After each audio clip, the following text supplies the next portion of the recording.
ओम शांति।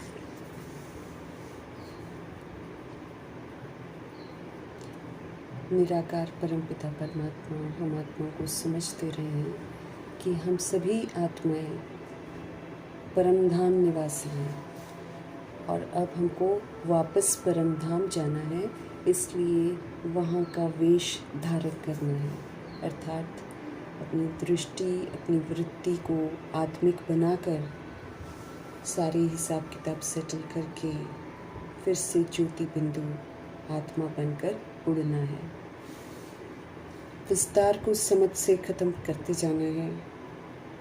ख़त्म होगा सतुगुणी सतयुगी व्यवहार करके। ऐसे सहज सुंदर विधियां बताकर हम आत्माओं को पुनः निराकारी वतन में चलने की तैयारी कराने वाले निराकार शिव पिता परमात्मा जी का तहे दिल से हम धन्यवाद करेंगे और एक्यूरेसी से अपनी निराकारी, निरअहंकारी और निर्विकारी स्थिति बनाने वाले व्यक्त ब्रह्मा, अव्यक्त ब्रह्मा, गुप्त बड़ी माँ, big brother, great great grandfather का रोल प्ले करने वाली आत्मा ब्रह्मा जी का तहे दिल से हम धन्यवाद करेंगे। धन्यवाद करते हुए दोनों ज़बरदस्त लाइट्स को हाजिर नाजिर करते हुए मीठे प्यारे शिव पिता परमात्मा जी के महावाक्य हम उन्हीं से समझेंगे। और ये जो समझ है पूरे वायुमंडल में भी फैले, तत्वों में भी फैले, प्रकृति में भी फैले, इसकी बड़ी ज़रूरत है।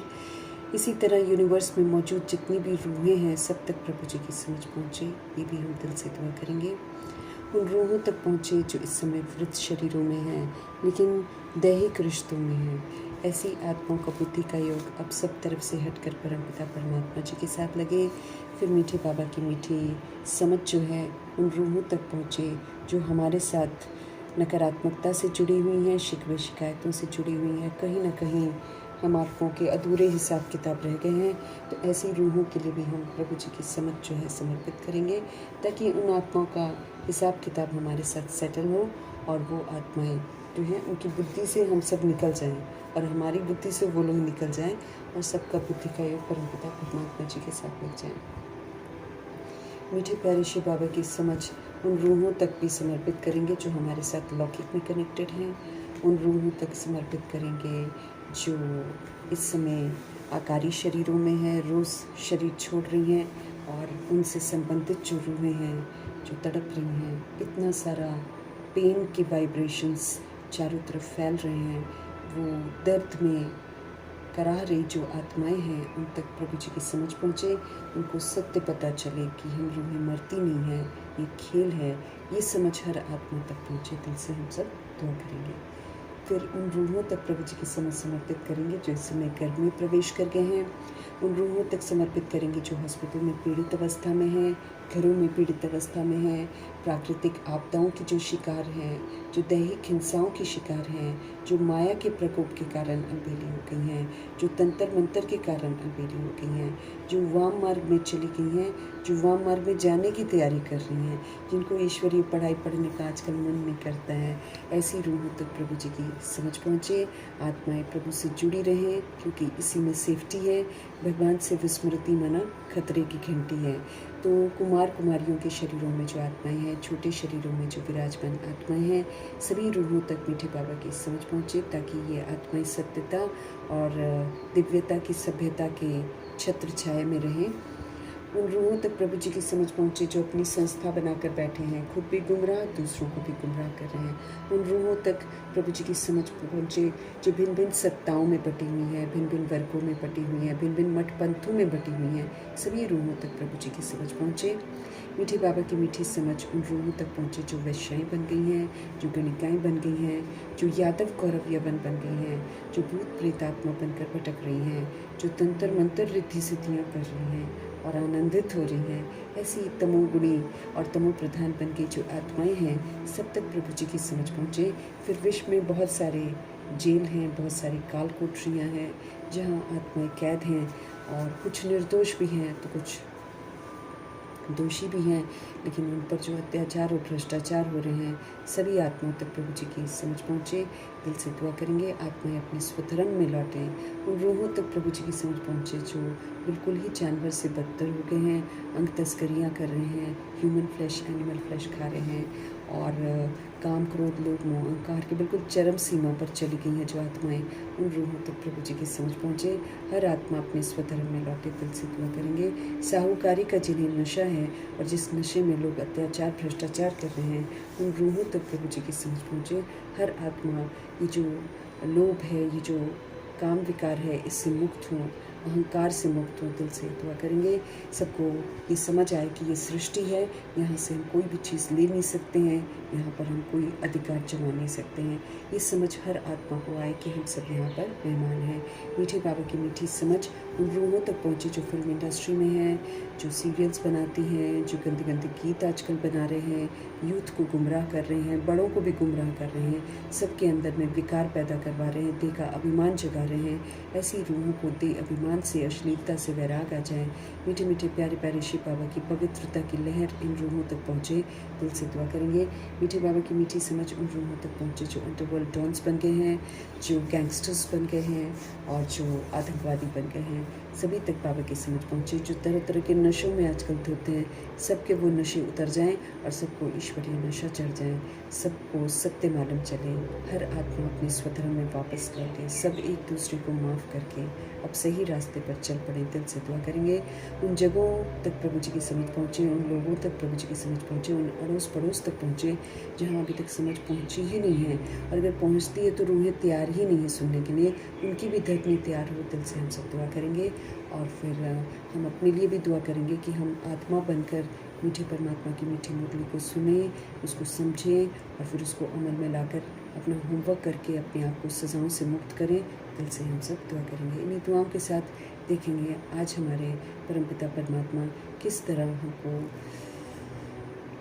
सही दिशा में लेकर जा रहे हैं। मीठे मीठे बाबा बोले, मीठे बच्चे इस सभा में, बाबा की सभा में, बाबा की मुरली की सभा में बाहर मुखी बनकर नहीं बैठना है, बॉडी कॉन्शियस होकर नहीं बैठना है। बाप की याद में हमको रहना है। मित्र संबंधी अथवा धंधे आदि को याद करने से वायुमंडल में विघ्न पड़ता है।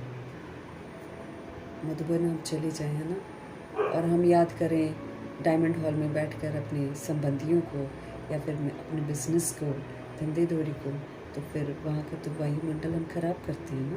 और फिर बाह्य मुक्ता में भी जाते हैं तो भी हम वायुमंडल खराब करते हैं। इसलिए मधुबन जाने की कंडीशंस को हमेशा बुद्धि में रखना है, क्योंकि कहीं हम वहाँ जाकर डिससर्विस न कराएं, कहीं हम सज़ाओं के पात्र न बन जाएं।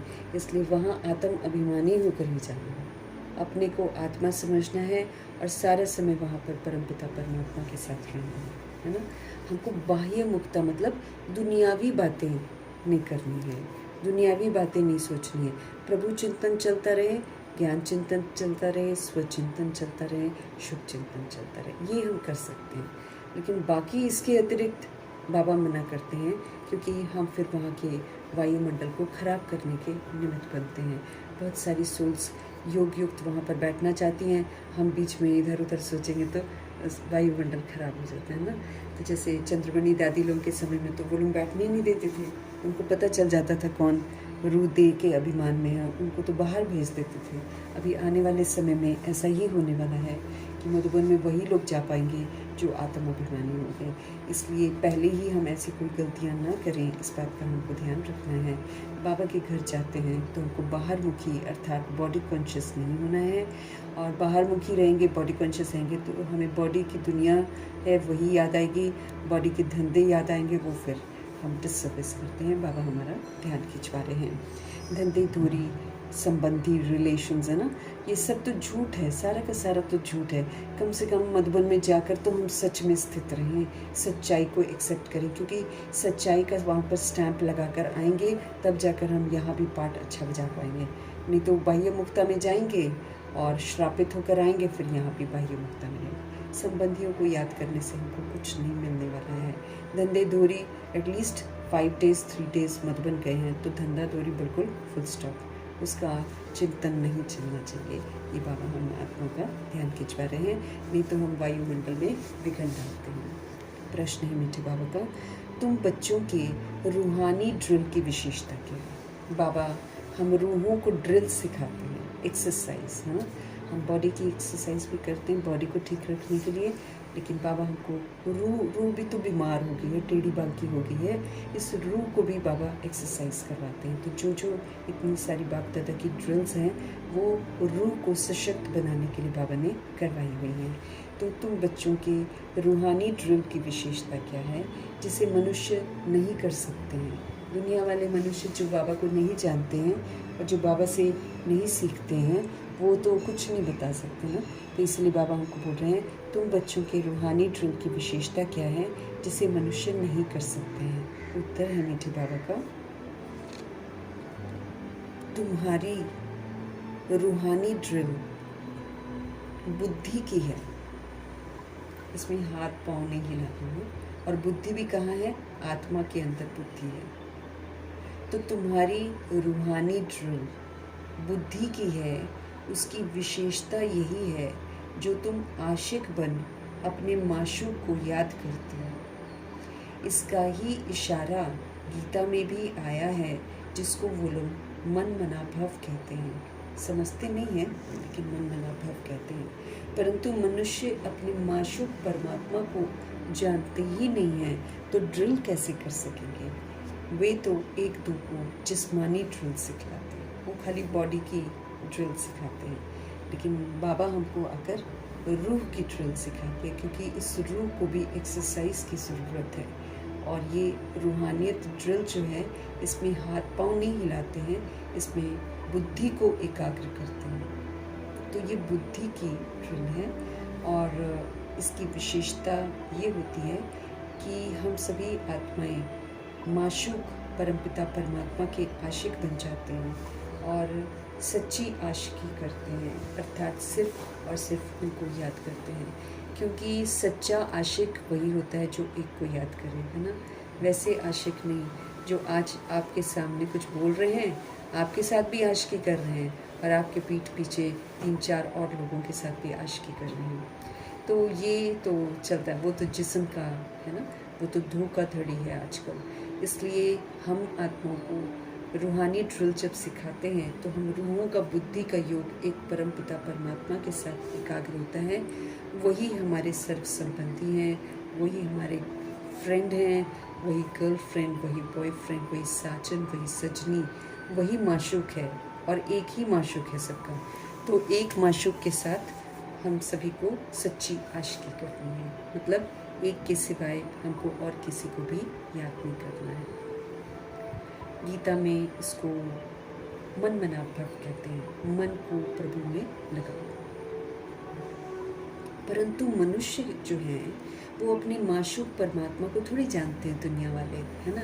तो ड्रिल कहाँ से कर सकते हैं वे तो एक दो को जिस्मानी ड्रिल ही सिखाते हैं, बॉडी की एक्सरसाइज सिखाते हैं। लेकिन हमको कौन सी एक्सरसाइज करनी है? रूह की एक्सरसाइज। रूह जब एक्सरसाइज करती है और सशक्त बन जाती है, पॉजिटिव बन जाती है, पवित्र बन जाती है, वो तो फिर अपने स्वधर्म में आ जाती है, शांत हो जाती है, सुखी हो जाती है, संतुष्ट हो जाती है, स्थिर हो जाती है। तो बाबा जो रूहानी ड्रिल हमको सिखाते हैं, इससे तो हम अपने स्वधर्म में लौट आते हैं, हम अचल बन जाते हैं, हम अडोल बन जाते हैं, हम निडर बन जाते हैं, हम निरोगी बन जाते हैं, हम निश्चिंत बन जाते हैं, हम सदा खुश हो जाते हैं, हम मजबूत बन जाते हैं, भरपूर बन जाते हैं, हम शुद्ध बन जाते हैं, हम स्वराज्य अधिकारी बन जाते हैं, हम सहनशील बन जाते हैं, हम सरल बन जाते हैं, हम पॉजिटिव बन जाते हैं, हम समर्थ बन जाते हैं, हम सकारात्मक बन जाते हैं, हम फरिश्ता बन जाते हैं, हम शांति दाता बन जाते हैं, हम सुख दाता बन जाते हैं, हम इफेक्ट प्रूफ, हम डिफेक्ट प्रूफ बन जाते हैं, हम मधुर बन जाते हैं, हम नम्रचित बन जाते हैं, हम क्या नहीं बन जाते हैं, भगवान जी सब कुछ बना देते हैं इसी रूहानी ड्रिल के साथ। तो जब हम रूहें अपनी इस ओरिजिनलिटी में लौटते हैं, बॉडी अपने आप ठीक हो जाती है। हमको फिर बॉडी की एक्सरसाइज की भी ज़रूरत नहीं है। एक्चुअली रूह मोटी हो जाती है व्यर्थ से, व्यर्थ का मोटापा, नेगेटिविटी का मोटापा, हाँ, देह अभिमान का मोटापा, इसमें इतना आ जाता है ना, इससे इसका बॉडी ख़राब हो जाता है। तो फिर अब बाबा की ड्रिल जब हम करते हैं तो रूह जब निखरती है, बॉडी अपने आप स्वस्थ रहती है। तो इस रूहानी ड्रिल की तरफ हमको विशेष ध्यान रखना है। हमको सिर्फ प्राप्तियाँ हो जाती हैं जब हम एक माशूक के साथ सच्ची आशिकी करते हैं। तो ओम शांति। बच्चे भी समझते हैं और बाप भी समझते हैं कि बच्चे योग कराने वाले यहाँ क्या कर रहे हैं। याद की यात्रा की ड्रिल करा रहे हैं। मुख से कुछ भी कहने का यहाँ पर नहीं है। किसकी याद है? परमपिता परमात्मा शिव बाबा की याद है। उनकी याद में रहने से हमारे जो भी पाप कर्म हैं सारे भस्म हो जाएंगे।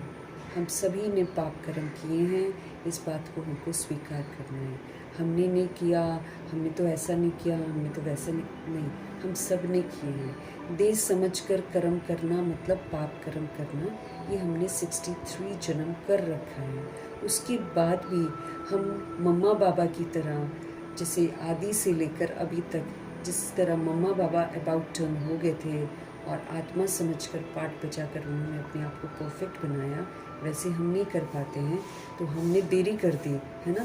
तो अभी बाबा को याद करना है, हमको एक निराकार को ही याद करना है बस। परमपिता परमात्मा शिव की याद में रहना है। उनकी याद में रहेंगे तो हमारे विक्रम विनाश होंगे। उन आत्माओं ने अपने विक्रम विनाश कर लिए आराम से। एक तो बाबा की याद में रहे और दूसरा उन्हीं की श्रीमत पर चले। अपनी मनमत या दूसरों की परमत को तो उन्होंने क्रॉस लगा दिया, व्यर्थ को क्रॉस लगा दिया और बाह्य मुक्ता को उन्होंने क्रॉस लगा दिया था। इसलिए वो लोग एकदम परफेक्ट बन गए, उनके सारे विक्रम विनाश हो गए। इसलिए उनको हक मिला हुआ है सूक्ष्म वतन से सेवा करने का। नहीं तो कौन रखे मना, भगवान के समीप कौन पहुंच सकता है। ये दो रूहें जो हैं ये भगवान के समीपता का अनुभव करती हैं, क्योंकि ये बिल्कुल बाप समान बन गई हैं। तो ऐसे हमको भी बाप समान बनने का फरमान मिला हुआ है। हम सभी ने पाप कर्म किए हैं देश समझकर। अब हमको आत्मा समझकर पाठ बजाना है। तो आत्मा का रोल जब हम प्ले करेंगे तो हम फिर से आत्म अभिमानी बन जाएंगे और प्लस हम बाबा को याद करते करते अपने पास्ट के विकर्मों को भी विनाश कर लेंगे। नया मेरे से और कोई पाप कर्म भी नहीं होगा अगर हम बाबा की याद में रहेंगे तो। अगर याद में नहीं रहते हैं तो भगवान जी बोलते हैं उतनी देर जितनी देर आपने मुझे याद नहीं किया है उतनी देर आपने पाप ही किया है। ये बाबा बिल्कुल स्पष्ट करते हैं। जहाँ बाप नहीं वहाँ आप पाप कर रहे हो, और जहाँ बाप है वहाँ पाप हो नहीं सकता है, क्योंकि बाबा करने नहीं देंगे ना पाप। इसीलिए याद में रहने का हमको बहुत अटेंशन रखना है और विक्रम नहीं करने। पहले ही हमने बहुत कर रखे हैं। अब वाले विकर्मों की सज़ा दिन पर दिन बढ़ती चली जाती है। एक का 100 गुना, एक का 1,00,000 गुना और एक का 1000 गुना। तो बाबा कर्मों की गुह्य गति हमको समझाते हैं कि तुम जो संकल्प में आता है, अगर तुम उसको कर्म में ले आते हो तो तुम घनी सज़ाओं के पात्र बन जाते हो। तो बहुत कड़ी नज़र हमें अपने ऊपर रखनी है अगर हमको सज़ाओं से बचना है तो।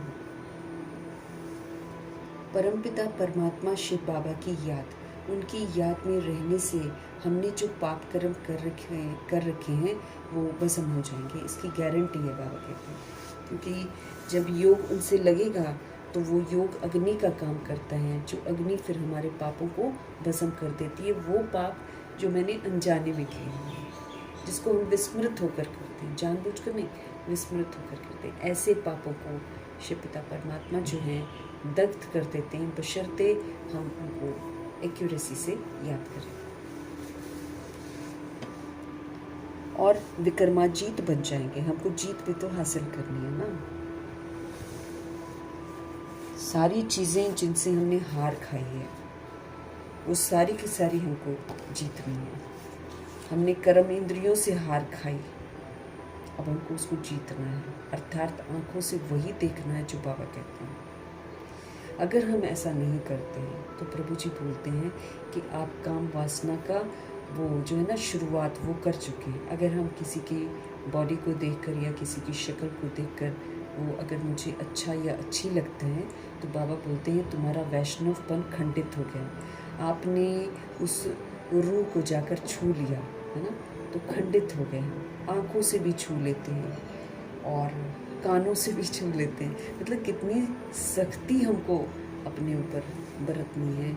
मुझे कर्म इंद्रियों को अब जीतना है, मुझे मन को जीतना है, जगत को जीतना है। अर्थात जगत उल्टा करेगा, जगत कलयुगी व्यवहार करेगा लेकिन मैं सतोगुणी व्यवहार का सहयोग दूंगी, मैं बाबा की याद का सहयोग दूंगी, मैं सबसे संतुष्ट रहूंगी, किसी से शिकवा शिकायत नहीं करूंगी, तो मैं जगत को जीत लूँगी। विकर्माजीत बनना है, अब कोई और विकर्म मुझे नहीं करना है। फिर माया को मुझे जीतना है। फिर जितने मैंने कर्म बंधन बना रखे हैं वो कर्म बंधन मुझे तंग करेंगे, लेकिन मुझे सतुगुणी सहयोग उनको देना है, मुझे सतयुगी सहयोग देना है, तो मैं कर्म बंधनों को जीत लूँगी। फिर प्रकृति को मुझे जीतना है। प्रकृति आपदाएं लेकर आएगी, प्रकृति तंग करेगी, लेकिन मुझे उससे तंग नहीं होना है, मुझे उसको शांत करना है, उसको स्वीकार करना। वो चाहे जिस भी विधि से हमको तंग करे, हम उसको एक्सेप्ट करें, तो प्रकृति जीत बन जाएगी। फिर हमको निद्रा जीत बनना है। निद्रा जीत means always I should remember कि मैं एक सोल हूँ। इसको बोलते हैं निद्रा जीत। नॉट दैट ओनली नींद, वो तो जीतना ही है, कम सोना है थोड़ा। बाबा ने उस दिन बोला था, जो ज्ञान में चलते हैं उनको कम सोना चाहिए, 3-4 घंटे, 10 से लेकर 2 बजे तक बाबा कहते बहुत है नींद। अच्छा, फिर बाकी जो निद्रा जीत है वो ये है कि निरंतर मुझे याद रहे कि मैं आत्मा परम धाम निवासी परमात्मा का बच्चा हूँ। मेरा घर ऊपर है, यहाँ नहीं है। जितना मैं इन स्मृतियों में जागृत रहूँगी, अर्थात इनसे विस्मृत नहीं होंगी, उतना मैं निद्रा जीत हूँ। फिर मुझे काम विकार को जीतना है। ये काम विकार बाबा ने बताया कि बहुत गहरा है। किसी को देखना भी है तो सतुगुणी आत्मा को देखना, बॉडी को तो देखना ही नहीं है। चाहे कोई कैसा भी हो, हमको नहीं प्रभावित होना है। क्रोध को जीतना है, मोह को जीतना है, मुझे लोभ को जीतना है, आवाज़ को जीतना है ना। आवाज़ को जीतना मीन्स खामखा की जो हम बाहर की दुनिया में आवाज़ में आते हैं, उसको जीतना है। और फिर हमको राज्य भाग्य फिर से जो खोया हुआ है उसको जीतना है। हमको सर्व कामनाओं को जीतना है। कोई भी कामना मुझे खंडित न करे, कहीं वो मुझे भगवान से विस्मृत न कर दे। तो सारी कामनाओं को भी, ये सारी जीत हासिल करनी है हमको। इन सभी से हमने हार खा ली है, तो सारा होमवर्क है हमारा। ऐसे ही हमको सचखंड में बाबा नहीं जाने देंगे और ना हमको परम धाम लेकर जाएंगे। जब तक हम ये जीत हासिल नहीं करेंगे, जब तक हम स्वराज्य अधिकारी नहीं बनेंगे, तब तक नहीं लेकर जाएंगे बाबा। फिर हमको खुद यहाँ पर भुगत कर जाना पड़ेगा। तो अब क्या है कि बाबा यकीन दिला रहे हैं कि हमारे विक्रम भस्म हो जाएंगे और हम सभी विकर्मा जीत बन जाएंगे। फिर हम कभी भी कोई पाप कर्म नहीं करेंगे। जितना जो याद की ड्रिल में रहेंगे, ये आत्मा की ड्रिल है, शरीर की नहीं है। बाबा कहते हैं जितना हम आत्माएं बाबा की यादों में रहेंगे, है ना। दुनिया वाले तो जिस्मानी ड्रिल सिखाते हैं, ये रूहों की ड्रिल है। इस रूहानी ड्रिल को तुम बच्चों के सिवाय कोई भी दुनिया में जानते नहीं है। वो भी बाबा हमको सिखाते हैं तो हमको समझ में आता है, और वो भी जब हम करना शुरू करेंगे ना, तब समझ में आएगा कि हम कर रहे हैं। बहुत सारी यूट्यूब में अवेलेबल हैं ड्रिल्स बाबा की, जो बाबा चाहते हैं कि हम सभी आत्माएं उसको कर लें, क्योंकि उसको जितना करेंगे उतना रूह जो है सशक्त बनती जाएगी। रूहानी ड्रिल का इशारा गीता में है ज़रूर। भगवान वाच अथवा भगवान के बच्चों का भी वाच है। तुम अभी भगवान शिव बाबा के बच्चे बने हो। बच्चों को अब भगवान जी का फरमान है कि अब सिर्फ तुम मुझे याद करो। बाप भी हम आत्माओं को ड्रिल सिखलाते हैं, बच्चे भी यही ड्रिल सिखलाते हैं। कल पहले भी बाप ने हमको यही कहा था कि मुझ बाप को अब याद करो और किसी को याद मत करो। इसमें घड़ी घड़ी कहने की दरकार नहीं है, परंतु बाबा कहते मुझे कहना पड़ता है। जैसे कल बाबा बोल रहे थे, बच्चों की मेहनत मेरे तक पहुंच ही नहीं रही है, कुछ तो याद ही नहीं कर रहे हैं, कुछ ऐसे ही ढीले ढाले हैं। तो बाबा कह रहे हैं मेहनत नहीं पहुंच रही है मेरे तक। तो ऐसे ही बाबा हमको बोल रहे हैं कि घड़ी घड़ी कहने की तो दरकार नहीं है, लेकिन भगवान जी को कहना पड़ता है, क्योंकि हम आत्माएं उतना परफेक्ट नहीं बनते हैं जितना बाबा चाहते हैं। अब मम्मा बाबा ने नहीं कहलवाया, उन्होंने एक बार कहने से करना शुरू किया।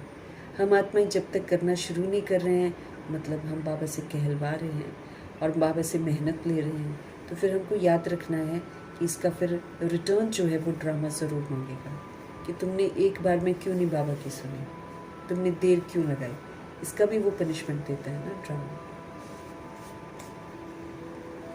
बाबा कहते परंतु कहना पड़ता है। यहाँ बैठे कोई कोई अपने मित्र संबंधियों को ही याद करते रहते हैं या फिर कोई अपने धंधे आदि को याद करते रहते हैं, तो मधुबन का वायुमंडल में विघ्न पड़ जाता है, क्योंकि वो तो एक जगह है जहाँ हमको अपने आप को चेंज करना है। तो हमें ऐसा नहीं करना है, ना मुझे कोई रिलेटिव याद आना चाहिए और ना मुझे कोई धंधाधोरी अपना याद आना चाहिए। अगर धंधाधोरी याद कर रहे हैं कि मेरा वहाँ पर काम था, ये था, ऑफिस का ये काम है, तो ये तो फिर बाबा का कहना है कि इससे हम वायुमंडल को खराब करने के निमित्त बन जाते हैं, विघ्न डालते हैं। बाप कहते हैं जैसे यहाँ तुम याद में बैठे हो ना, ऐसे ही चलते फिरते कर्म करते हुए याद में रहना है। मधुबन से हम एकाग्र होकर सीखते हैं, बाकी फिर चलते फिरते उठते बैठते हर समय ही भगवान का फरमान है कि हम याद में रहें, क्योंकि अगर हम याद में नहीं रहते हैं तो फिर हम पाप करते हैं, फिर हम धरती को दुख देते हैं।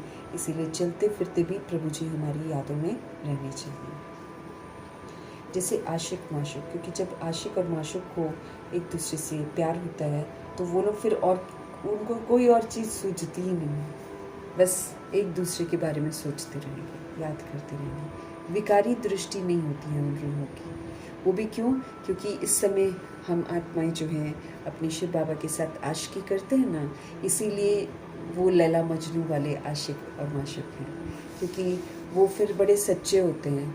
वो बॉडी को याद करते हैं वो लोग, लेकिन बॉडी से विकारी दृष्टि उनकी नहीं जाती है, वो कभी भी विकार में नहीं जाते हैं।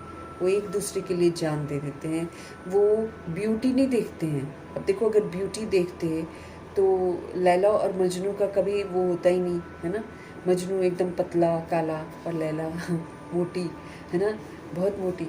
दोनों का कॉम्बिनेशन नहीं था, लेकिन एक रूह से अट्रैक्शन हुआ होगा, जिसके कारण वो लोग एक दूसरे को लाइक करते थे। तो वो क्यों, एक मतलब ड्रामा में संगम युग में जो होता है ना, उसका एक ज़रूर बनता ही बनता है ड्रामा में। तो भगवान और हम आत्माएं जब एक दूसरे के साथ, है ना, जब हम उनको प्यार करते हैं, तो इस वजह से ड्रामा में, द्वापर युग में ऐसे लैला मजनू और श्री फरहाद ऐसे जो सोल्स हैं जिन्होंने एक दूसरे के लिए जाने दी हैं, ऐसी रूहों के एग्जाम्पल बहुत सारे हैं। बाबा हमको कह रहे हैं आप तो चलते फिरते कर्म करते हुए याद में रहो। जैसे आशिक माशुक एक दो को याद करते हैं ना, उन्हों की याद तो जिस्मानी होती है, वो तो एक दूसरे के शरीरों को देखते रहते हैं और याद करते रहते हैं, और वो कुछ बना भी रही है तो उसके सामने वो खड़ा हो जाएगा, ऐसे उनकी यादें होती हैं। और आशिक माशुक एक दो को याद करते हैं, उन्हों की याद है जिस्मानी और तुम्हारी है रूहानी याद। आत्माएं भक्ति मार्ग में भी आशिक होती हैं, परमपिता परमात्मा माशुक की याद करते हैं भगवान को, है ना, आशिकी करते हैं लेकिन जानते नहीं हैं। परंतु माशुक को जानते नहीं है ना अपनी आत्मा को जानते हैं। माशुक बाप आया हुआ है, भक्ति मार्ग से लेकर आत्माएं आशिक बनी हुई हैं, क्योंकि भगवान को याद करती हैं अपने अपने तरीके से, भिन्न भिन्न रूपों से, तो वो भक्ति मार्ग में करती हैं, आशिक बनती हैं। ये है ही आत्माओं और परमात्मा की बात। अब यहाँ तो आत्मा और परमात्मा की बात, यहाँ तो हमको समझ बनती है कि हम सोल्स हैं और हम सोल्स के माशुक जो हैं शिव बाबा हैं। बाप बच्चों को, अब देखो, एक भगवान ही तो मेरा साथी है ना, वो तो मेरे को कहीं भी मदद करेगा, कहीं भी हम साथी बना ले। चलो, हम आत्माएं विकारी हथियाला बांधती हैं, है ना, और सोचती हैं कि ये रक्षा करेगा, या फिर राखी बंधवाती हैं और फिर सोचती हैं भाई रक्षा करे। करता है क्या भाई रक्षा किसी की? करता है क्या कोई किसी का युगल किसी की रक्षा कर सकता है? नहीं कर सकता है। कहाँ बचा पाता है? एक बाप के रोल में भी जो सोल है वो कहाँ अपने बच्चे को कुछ बचा पाती है? बेबस खड़े होकर देखते हैं, जब हादसे होते हैं तो बेबस वो बच्चा, क्योंकि बच्चे को वैसा कर रखा है ना कि बाप को, पेरेंट्स को याद करो, तो बच्चा भी याद कर रहा है, जल रहा है या जलने वाला है, वो याद कर रहा है अपने फादर को, मैसेज कर रहा है कि प्लीज़ मुझे बचा लो पापा। और फादर सामने खड़ा है, जलती हुई बिल्डिंग को देख रहा है, जब कुछ नहीं कर पा रहे हैं, तो can we help anybody? We can not. तो हम आत्माएं अगर बाबा के साथ, बाबा है हमारा माशुक, ये कर सकते हैं हमारी रक्षा, आग में भी और भूकंप में भी और पानी में भी, कहीं भी भगवान याद कर, भगवान हमें बचा सकते हैं। लेकिन कब? ऐसे ही नहीं, कब, जब हम वाकई उनके सच्चे आशिक बनकर रहेंगे तब, अदरवाइज़ नहीं। अदरवाइज़ हम सोचे कि हम मुरली पढ़ रहे हैं या हम रोज़ सेंटर जा रहे हैं और हमको बाबा मदद करेगा, नहीं, ये हमको गलत फहमी है। फिर अगर हम उनकी सुनते हैं, अगर हम उनकी श्रेष्ठ मत पर चलते हैं, फिर जैसे दादियाँ हैं, दादियाँ परवाह ही नहीं करती थी, है ना, बाबा को चिंता हो जाती थी कि भाई इनको कैसे चीज़ें प्रोवाइड कर रही हैं, वो एकदम बेपरवाह, कुछ भी हो जाए उनको कोई भी टेंशन नहीं होता था, बस उनको ये रहता था कि जो भगवान ने कहा है वो हमको करना है। तो जब हम भगवान में मगन हो जाते हैं, फिर भगवान हमारे सोचने का काम भी करते हैं। अब देखो, बैग काउंटिंग जब करवाई गई थी उनको अचानक एयरपोर्ट से जनक दादी को बाबा ने पहले ही बोल दिया था कि तुमको अचानक तुम्हारा दिमाग वगैरह चेक करेंगे। जनरल में बाबा ने बोला था, ऐसा नहीं कि जनक दादी को बोला था, जनरल में बोला था दादियों को कि ऐसा होगा। और फिर काफ़ी अरसे बाद वैसा हुआ, जब व्यक्त हो गए ना बाबा, तब हुआ। और देखो एयरपोर्ट से ले गए, इंसान प्रिपेयर्ड थोड़ी होता है किसी चीज़ के लिए, बस कि ये सोल इतनी स्टेबल कैसे है वो चेक करने के लिए गए। अब बाबा को याद करने वाली, बाबा पर फिदा होने वाली जनक दादी के लिए फिर भगवान जी को हाजिर होना पड़ा था ना। अब उन्होंने बोला कि कितने कितने 3 या 4 नंबर्स का गैप करके बैक काउंटिंग करके सुनाओ। कर गई दादी सारा बैक काउंटिंग, सुना दिया। किसने सुना है? भगवान ने आकर सुनवा दिया। वो भगवान पर फिदा है। हाँ, फिर भगवान को सोचना पड़ता है ना। तो इसलिए जब हम भगवान जी पर फिदा हो जाते हैं, ईमानदारी से, वफादारी से, एक बाप दूसरों ने कोई वफादारी हम निभाते हैं, तो फिर भगवान कहाँ हमको छोड़ेंगे क्या कहीं पर? कभी भी अकेला नहीं छोड़ेंगे। ये तो वो साथी है जो कभी भी साथ नहीं छोड़ता, बाकी सब साथ छोड़ देंगे, क्योंकि लिमिटेड है, दे कैन नॉट। कोई आग में जल रहा है, आप कूद जाओगे क्या आग में? आग में कूद कर क्या करोगे? बचा लोगे क्या? नहीं बचा पाओगे। इसलिए हमें खुद भी प्रभु से जुड़ना है, और जो घर में शरीर में छोटे छोटे बच्चे हैं वो भी आत्माएं हैं, उनको प्रभु से ही जोड़ना है। कभी मत ये बोलना कि हम तुम्हें प्रोटेक्ट कर देंगे।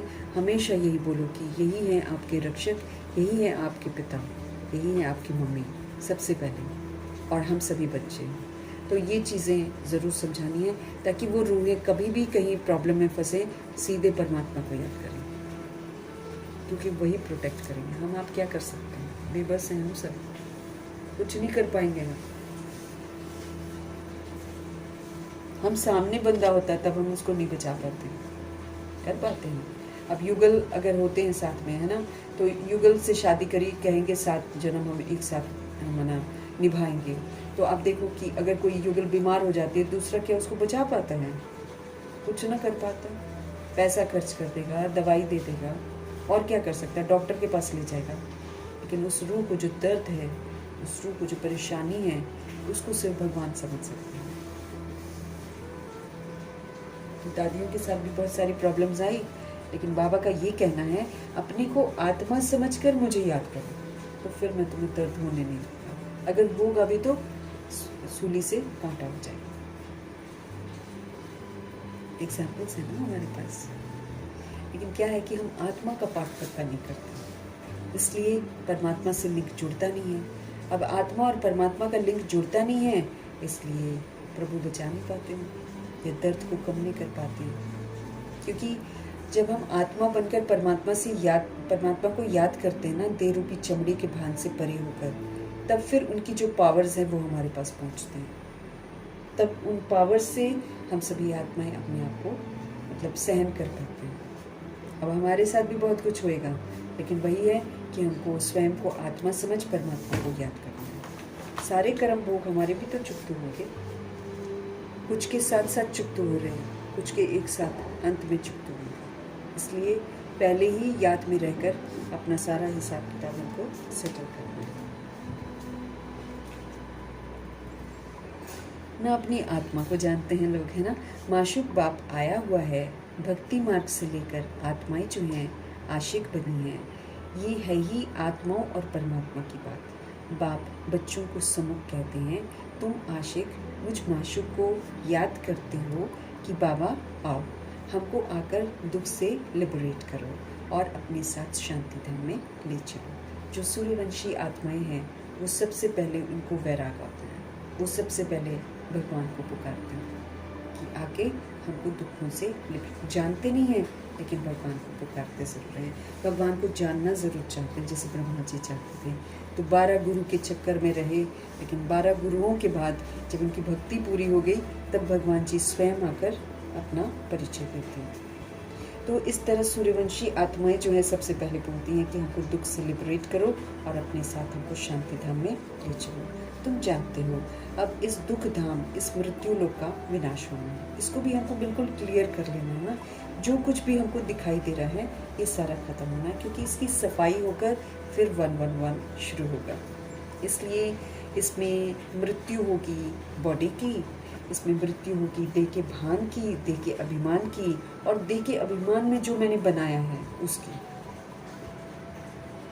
जो चीज़ें हमने देह अभिमान में बनाई हैं वो चीज़ें हमारे सामने विनाश होती हुई दिखाई देंगी, क्योंकि उसी से फिर रूह रियलाइज़ करेगी कि हम सब यहाँ पर मेहमान हैं, यहाँ की चीज़ों पर हम अधिकार नहीं जमा सकते हैं।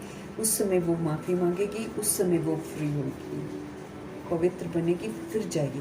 पावन तो हर एक आत्मा को बनना है। जैसे अभी हम शरीर छोड़ते हैं तो 13 दिन हम एहसास होता है ना हमको कि सब झूठ है, ये तो ऐसे ही कुछ भी नहीं है मेरा, इसमें से तो मेरा कोई भी साथी नहीं, आता है ना। तो बस ऐसे ही अंत में भी हर रूह को रियलाइज़ होगा कि हम यहाँ के नहीं हैं, हम ऊपर के रहने वाले हैं, लेकिन हमने खामखा यहाँ की चीज़ों पर अधिकार जमा रखा है, इसमें से कुछ भी मेरा नहीं है। तो हमारा जो भी, अब जैसे बाबा बोलते हैं ना, बिल्डिंग्स टूट जाएंगी, ये जो बड़े बड़े इतने सारे मल्टी स्टोरीड लोग बनाते हैं, पैसा कमाते हैं, कितना गलत गलत तरीके से भी पैसे कमाते हैं वो लोग, है ना। कितने कितने की ज़मीन बेचते हैं, यहाँ की ज़मीन की कीमत लगाते हैं और फिर बेचते हैं, और फिर उस पर कितना मतलब तोड़ फोड़ करते हैं ना। तो क्या कर रहे हैं हम, गंदे बच्चे हैं फिर तो, है ना। हम ऊपर से आए हैं और कैसे कैसे काम हम यहाँ पर कर रहे हैं। तो फिर प्रकृति अभी हमारा हिसाब लेगी, जिससे सारा देह का अभिमान टूट जाएगा, देह को भी तोड़ेगी, देह के अभिमान को भी तोड़ेगी, रियलाइज़ करवाएगी, ट्रुथ को रियलाइज़ करवाएगी। फिर क्योंकि बाबा तो चले जाएंगे, तो फिर ये ड्रामा जो है ये रियलाइज़ करवाएगा हमको।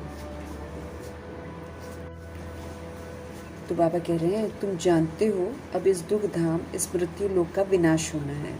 अमर लोक जिंदाबाद और मृत्यु लोक मुर्दाबाद हो जाएगा, सब मुर्दे बन जाएंगे, है ना। और तुम अभी ब्राह्मण बच्चे बने हो, तुम्हारे में भी नंबरवार पुरुषार्थ अनुसार ब्राह्मण बने, क्योंकि ब्राह्मण बनना भी बहुत बड़ी जिम्मेवारी है। और बाबा स्पष्ट कर रहे हैं ना कि इस ब्राह्मण बने हैं, है ना, तो पवित्र तो रहना ही है, पवित्रता की प्रतिज्ञा करवाते हैं बाबा। तो पवित्र रहकर हमको कर्म योगी फरिश्ता बनकर पाठ बजाना है पूरा संगम।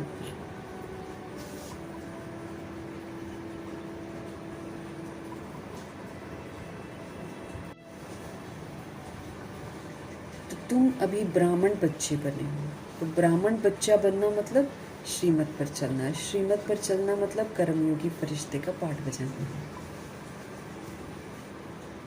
पूरा ब्राह्मण जीवन में हमको असल में ऐसे करना है, तब जाकर अंत में फरिश्ता बनेगी सोल, और तब जो फरिश्ता बनेगी वही फिर देवता बनेगी।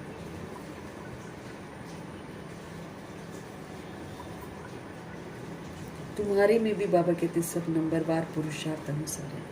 तुम बच्चों को पूरा निश्चय होना चाहिए कि हम अब नरकवासी से स्वर्गवासी 21 जन्म के लिए बनते हैं। कोई मरता है तो कहते हैं स्वर्गवासी हुआ, परंतु कितने समय के लिए स्वर्गवासी हुआ कोई भी नहीं जानते हैं। अब तुम पुरुषार्थ कर रहे हो स्वर्गवासी बनने के लिए, किसी को मालूम ही नहीं है। कैसे अभी कोई व्यक्ति होगा मर गया, आप बोलेंगे स्वर्ग चला गया। हम तो सभी यहीं पर हैं, यहीं पर मौजूद हैं, हम कहाँ स्वर्ग में जाते हैं। यहीं पर पुनर्जन्म सबका होता रहता है। स्वर्गवासी बनने के लिए हमको क्वालिफाई करना पड़ेगा। उसके लिए हमको बिल्कुल 16 कला संपूर्ण बेदाग हीरा बनना पड़ेगा। मतलब जो देह के भान है, देह का अभिमान है, दैहिक दृष्टि, दैहिक वृत्ति, दैहिक कृति, फिर उसका हिंदू मुस्लिम सिख ईसाई और फिर जातियाँ और फिर क्या क्या लड़का लड़की सारा खत्म, तब हम बनेंगे पिता, मतलब परफेक्ट, जिसको बाबा 16 कला संपूर्ण बोलते हैं। फ्लॉलेस, एक भी फ्लॉ नहीं, ये सारा फ्लॉ है। हम अपने आप को बॉडी समझते हैं, ये फ्लॉ है। फिर बॉडी के बाद जो विस्तार करते सारा फ्लॉ है, नाम रूप मर्तबा, है ना, ये सारा झूठ है जो हम आत्मा बोलते हैं। हम आत्मा है ना, तो झूठी तो बोलते हैं। तो इसीलिए स्वर्गवासी बनने के लिए हमको पूरा फ्लॉलेस बनना है, हमको सर्वगुणों से संपन्न बनना है, हमको संपूर्ण निर्विकारी बनना है। भगवान जी ने हमको मर्यादाएं बताई हैं, उन मर्यादाओं की लकीर के अंदर रहकर सब पुरुषों में हमको उत्तम बनना है। सूक्ष्म और स्थूल हिंसाओं से हमको मुक्त होना है। भगवान से मिल रही समझ को जब हम यूज़ नहीं करके अपनी समझ करते हैं, तो भगवान जी कहते हैं हम खून करते हैं, खूनी कहलाएंगे। ज्ञान मार्ग में हम खूनी कहलाएंगे। बाबा कुछ कह रहे हैं और मैं उसके विपरीत चल रही हूँ, तो भगवान के विवेक का खून कर रहे हैं, हिंसा कर रहे हैं। फिर हम बोलते हैं भगवान जी सब कुछ आपका, और अंदर से हम समझते हैं कि ये तो मेरा है, मेरा है। झूठ बोल रहे हैं, आत्मा समझ कर नहीं चल रहे हैं, झूठ बोल रहे हैं, तो झूठे कहलाएंगे। जो संस्कार बाबा ने बोला है कि शूद्र वाले एकदम छोड़ दो, लेकिन हम ब्राह्मण बनकर शूद्र के संस्कार फिर से यूज कर लेते हैं, तो हम चोरी करते हैं। ये जो समय अनमोल मिला हुआ है, इसको सफल करना है, इसके पल पल को सफल करना है, लेकिन हम इसको सफल नहीं करके खुद को ही वंचित कर रहे हैं भाग्य से, तो हम ठगी कर रहे हैं, ठग कहलाएंगे। ऐसे करके हमारी हिंसाएं चेक की जाएंगी। हमको स्थूल हिंसा भी नहीं करनी है, लेकिन हमको ये वाली सूक्ष्म हिंसा भी नहीं करनी है। स्वर्ग में ऐसे ही नहीं जाएंगे, हमें क्वालिफाई करना है। ये कौन निश्चय कराते हैं कि हम पुरुषार्थ कर रहे हैं स्वर्गवासी बनने के लिए? ये है गीता का भगवान शिव बाबा।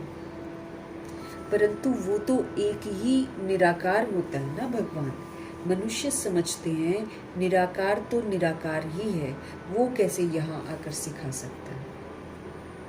अब ये जो देह अभिमान है ना, ये जल्दी सच्चाई को एक्सेप्ट नहीं करने देता है। इतना खोटा है ये, 63 जन्म में ये इतना पक्का हो गया है कि हमारे मन में बड़े सारे प्रश्न उठते हैं। तो अब रूहें जो हैं, कोई कोई बोलते हैं, मनुष्य समझते हैं निराकार तो ज्योति बिंदु है, वो कैसे यहाँ आकर सिखा सकते हैं जब वो ज्योति बिंदु है। अब देखो, और भगवान के लिए क्या गायन है? उनकी गत मत न्यारी है। ऐसा गायन है, क्यों गायन है कि उनकी गत मत न्यारी है? क्योंकि अब हम देखते हैं कि कैसे गुप्त वेश में, किसी को पता नहीं लगने दे रहे हैं, गुप्त वेश में आकर वो रूह जो सबसे ज़्यादा भक्ति करती है, जागृत होती है, उनकी धरनी तैयार हो रही होती है सच को सुनने के लिए, उनका आधार लेती है। जो मर्जीवा पूरा बनती है, कैसे उनका आधार लेकर, कैसे आत्माओं को साक्षात्कार करा के आकर्षित किया, कैसे ग्रुप बना, फिर कैसे बढ़ाया, कैसे 14 वर्ष की तपस्या करवाई, फिर कैसे मुरली चलाई, किसी को पता थोड़ी चल रहा है।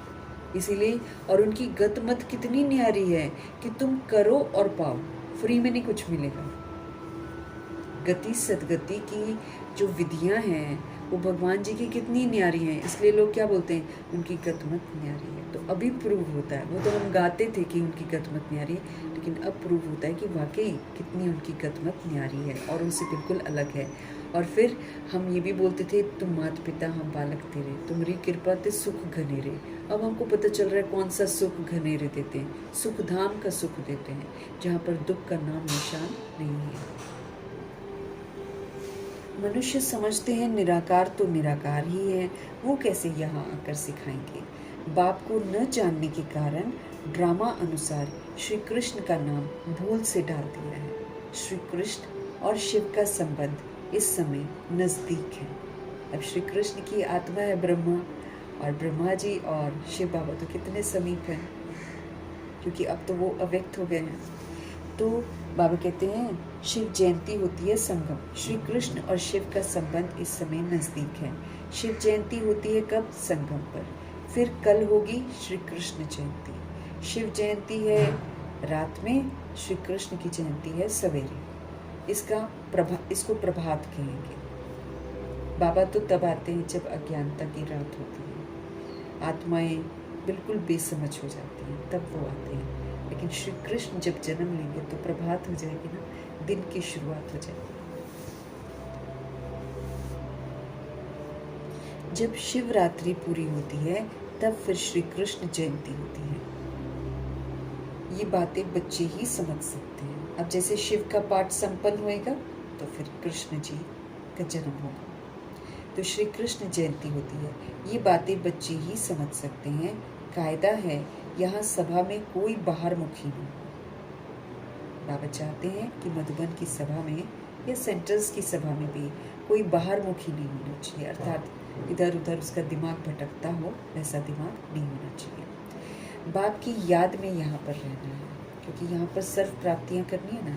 मनुष्य पुकारते भी हैं, हे पतित पावन आओ, आकर हमको पावन बनाओ, परंतु ड्रामा अनुसार पत्थर बुद्धि कुछ भी समझते नहीं। पुकारते ज़रूर हैं कि पतित पावन आओ, लेकिन उनको ये समझ में नहीं आता कि हम पतित हैं। उनको ये समझ में नहीं आता कि पावन कैसे बनते हैं।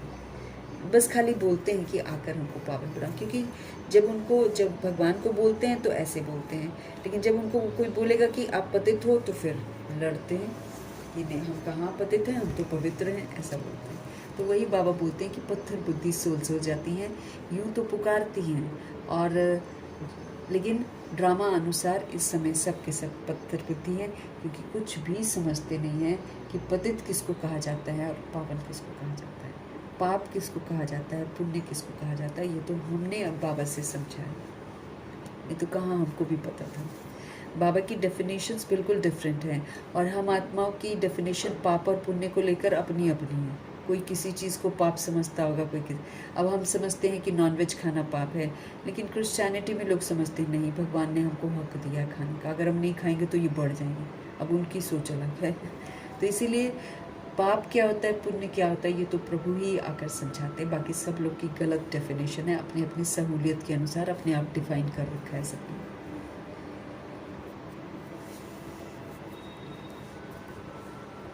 पत्थर बुद्धि कुछ भी समझते नहीं है। अगर जानते होते तो बताते ना। उनको ये भी पता नहीं है कि अभी कलयुग का अंत चल रहा है। वो तो ये बोल रहे हैं कि अभी भी 40,000 वर्ष हैं।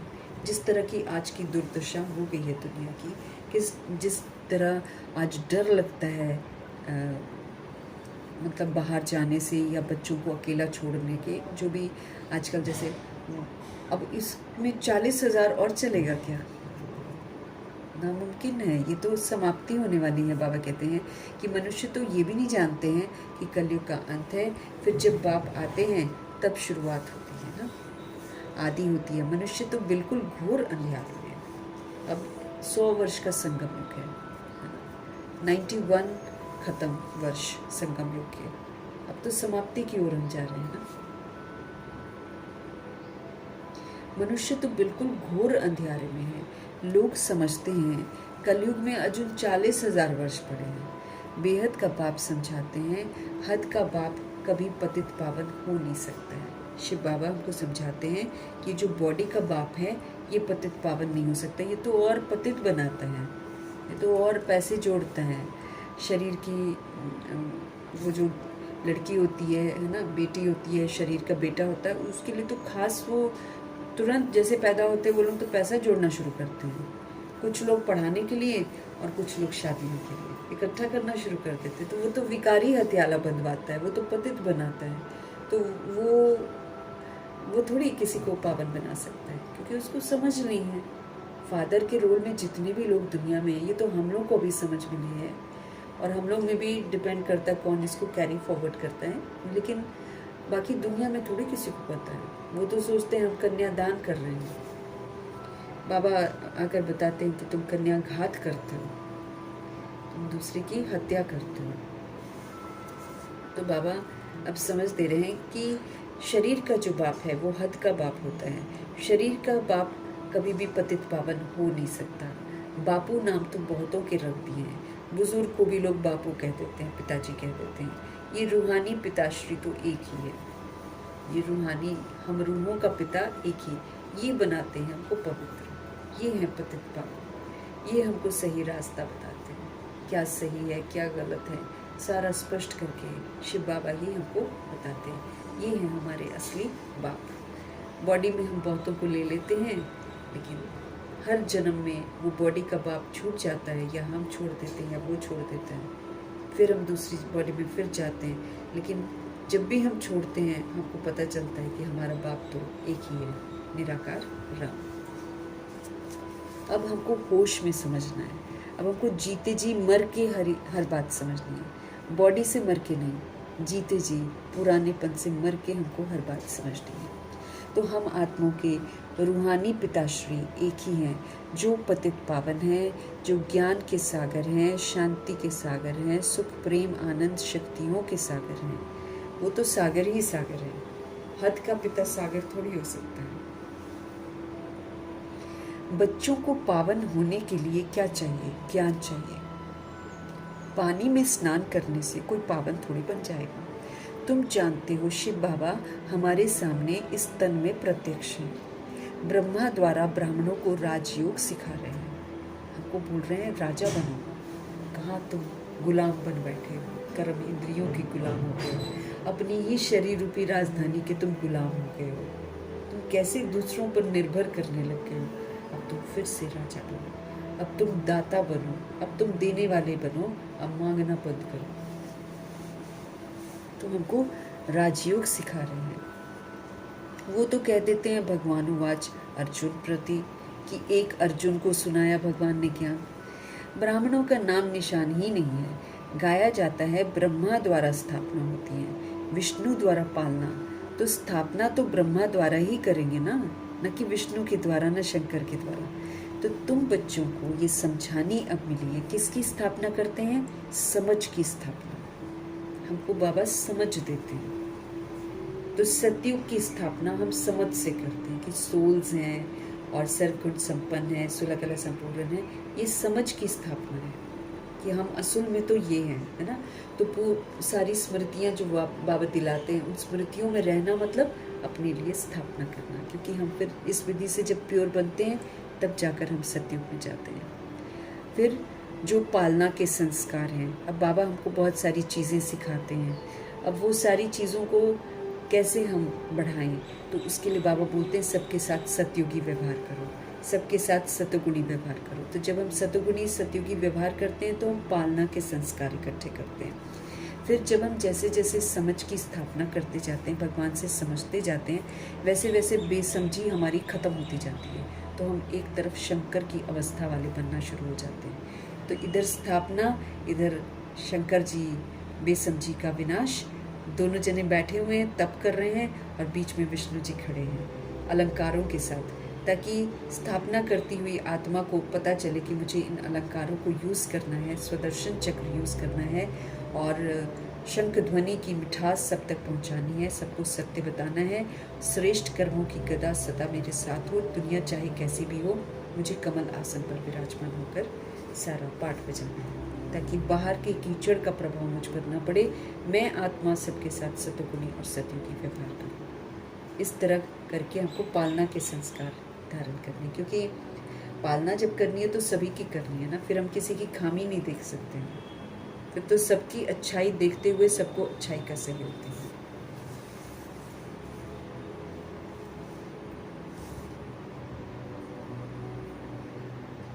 बाबा कहते स्थापना तो समझ की ब्रह्मा के द्वारा ही करेंगे ना, विष्णु के द्वारा थोड़ी करेंगे, न शंकर के द्वारा करेंगे। तुम बच्चों को ये समझानी अब मिली है। बाप को यहाँ पर आना पड़ता है, वापस कोई भी आत्मा जा नहीं सकती है। जो भी आते हैं उनको सतो रजो तमो से पास करना ही है। हम सभी रूहें हैं ना, हम सभी आत्माएं पहले सतो फिर रजो फिर तमो होते हैं, क्योंकि दिन पर दिन जैसे जैसे हम आगे बढ़ते जाते हैं और पुनर्जन्म में आते जाते हैं, हमारी ताकत कम होती जाती है। तो फिर रजोगुणी और तमोगुणी खाद हमारे अंदर आ जाती है। आज मुझे चेक करना है कि अगर मैं अगर मुझ आत्मा को सब चीज़ों में बुराई ही बुराई नज़र आ रही है, तब तो हम अभी भी तमोगुणी हैं, कलयुग में ही हैं। अगर हमको कहीं पर अच्छाई और कहीं पर बुराई दोनों ही दिखाई दे रही है, तब हम रजोगुणी हैं। हमको पहुंचना है सतों तक। सतों में शरीर की चंचलता और कर्म इंद्रियों की चंचलता समाप्त हो जाती है। फिर सतों से मेरे को सतो प्रधान का पुरुषार्थ है।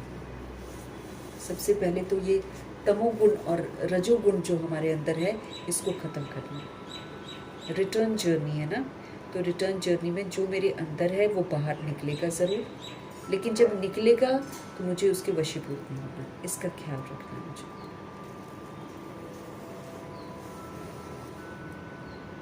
बाबा कहते हैं बाप को यहाँ पर आना पड़ता है समझ देने के लिए। वापस तो कोई आत्मा घर जा नहीं सकती है। अपतित कैसे जाएंगे पावन धाम में? वो तो हमको भी बाबा बोल रहे हैं कि जब तक तुम निराकारी ड्रेस नहीं पहनोगे तो तुम कैसे जाओगे। निराकारी ड्रेस पहनना मतलब सारा विस्तार बुद्धि से खत्म करना, निर्भय बनना, निर्वैर बनना। और निर्वैर कैसे बनेंगे?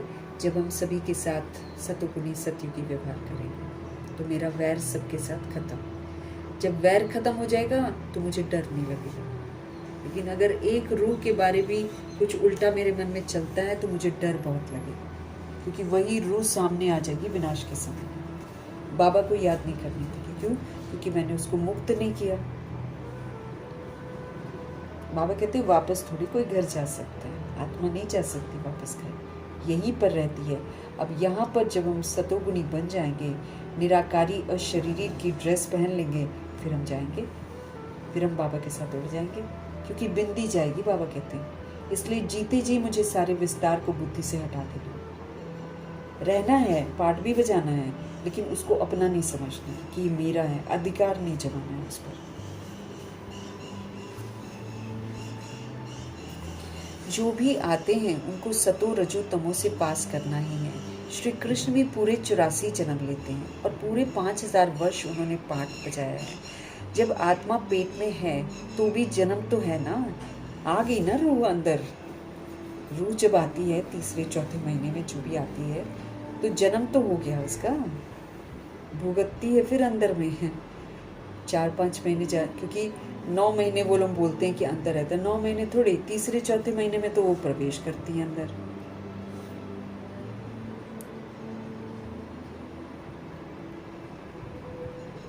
जब आत्मा पेट में है तो भी तो जन्म तो है ना। श्री कृष्ण की आत्मा जब सतयुग में आती है, गर्भ में प्रवेश किया, तब से लेकर 5000 वर्ष में 84 जन्म का पाठ बजाना है। तब से काउंटिंग हो जाएगी उसके, उनकी तब से काउंटिंग होती है जब से वो प्रवेश कर जाते हैं। जैसे शिव जयंती मनाते हैं तो इसमें बैठा है ना, शिव जयंती मनाते हैं तो इसमें बैठा है ना, श्री कृष्ण की आत्मा भी गर्भ में आई, चुरपुर हुई, उस समय से लेकर 5000 वर्ष का हिसाब उनका शुरू होता है। तो कोई बता सकता है कि कोई कितने वर्ष का है? कोई नहीं बता सकता। और कब प्रवेश करती है ये भी कोई नहीं बता सकता। सतयुग त्रेता युग के 20 जन्म में कितने जन्म लिए हैं कोई नहीं बता सकता है। वो तो अपना पुरुषार्थ अगर स्वराज्य अधिकारी वाला है तब समझो कि हाँ हम राजाई घराने में आते हैं। लेकिन अगर कर्म इंद्रियों के अधीन हो जाते हैं तो फिर हम प्रजा हैं, और अगर माया के अधीन हो जाते हैं फिर तो दास दासी हैं। तो बाबा कहते जब से कृष्ण जी की आत्मा प्रवेश करती है गर्भ महल में, तब से वो 5000 वर्ष का उनका काउंटिंग शुरू होता है।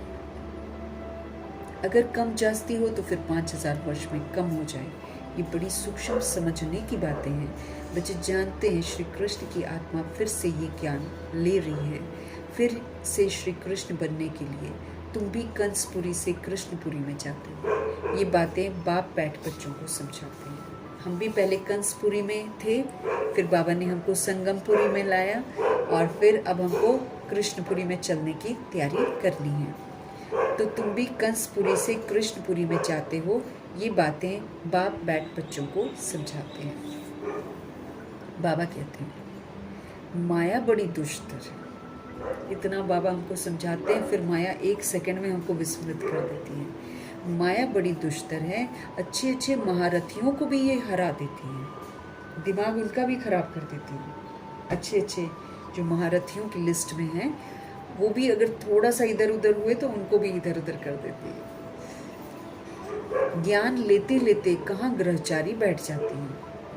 आश्चर्यवत हमारा बनंती, आश्चर्यवत जो मैं बताता हूँ उसको सुनाते हैं कथंती, और फिर अचानक भाग जाते।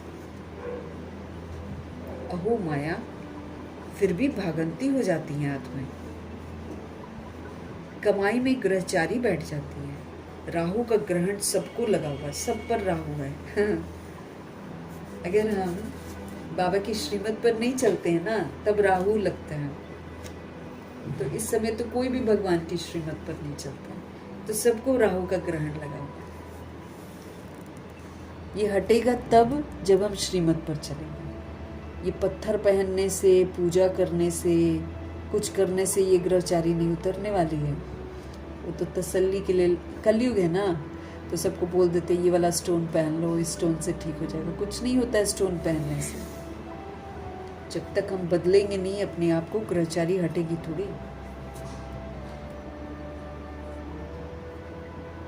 राहु का ग्रहण सभी को लगा हुआ है। अभी तुम्हारे पर बृहस्पति की दशा बैठी है। अब जब हम ज्ञान ले रहे हैं तो बृहस्पति की दशा बैठी है, लेकिन अगर हम चलते हैं तो बृहस्पति की दशा है, नहीं तो फिर हमारे ऊपर भी राहु शनि केतु सब दशा बैठ जाती है। अभी तुम्हारे पर बृहस्पति की दशा बैठी है, फिर चलते चलते कोई पर राहु का ग्रहण बैठ जाता है, तब कहते हैं महान कमबख्त इस दुनिया में देखना हो तो बाबा के 16,108-33 करोड़ बच्चों में देखो। महान कमबख्त, जिसका वक्त कम है, उसको बाबा कमबख्त बोलते हैं। मतलब जो पूरा वर्षा नहीं लेता है ना, उसको बोलते हैं बाबा। इस दुनिया में देखना है ना, मतलब हो तो यहाँ पर फिर देखो, बाबा कहते हैं कहीं और जाने की ज़रूरत नहीं, यहीं पर मिल जाएंगे महान कमबख्त। क्योंकि जो भगवान का कहना नहीं मानता है वो महान कमबख्त है। उसको फिर कम, मतलब वो परमिशन मिलेगी आने की सतयुग में। तुम्हारी आत्मा कहती है हम बाप से सदा सुख का वर्षा ले रहे हैं। बाबा, आपसे कल पहले भी हमने ये वर्षा लिया था, फिर से अब बाप के पास हम आए हैं। बाप ने समझाया है बाहर तुम्हारे सेंटर्स पर बहुत आएंगे समझने के लिए। यहाँ तो इंद्र सभा है, मधुबन तो इंद्र सभा है। इंद्र शिव बाबा है ना, तो जो ज्ञान वर्षा बरसाते, अब वो लोग बोलते हैं इंद्र देवता बारिश करवाता है, लेकिन एक्चुअली भगवान को इंद्र बोलते हैं। और मधुबन की सभा इंद्र सभा कहलाती, जहाँ पर शिव बाबा आते हैं। ज्ञान की वर्षा करते हैं भगवान जी, पानी की वर्षा नहीं करते। तो ऐसी सभा में पतित कोई आ नहीं सकता। तो ऐसी सभा में बाबा कहते पतित को लेकर नहीं आओ। जैसे अव्यक्त बाप दादा का होता है ना मिलन का, जब उसमें बाबा कहते ऐसी सोल को मत लाओ जो पतित हो, क्योंकि वो वायुमंडल को खराब करती है। फिर बाबा आते भी तो नहीं है भाई। एक दो बार हुआ है ना ऐसे, बाबा आते नहीं हैं। दादियाँ एकदम परेशान हो गई, भाई क्यों नहीं आ रहे बाबा।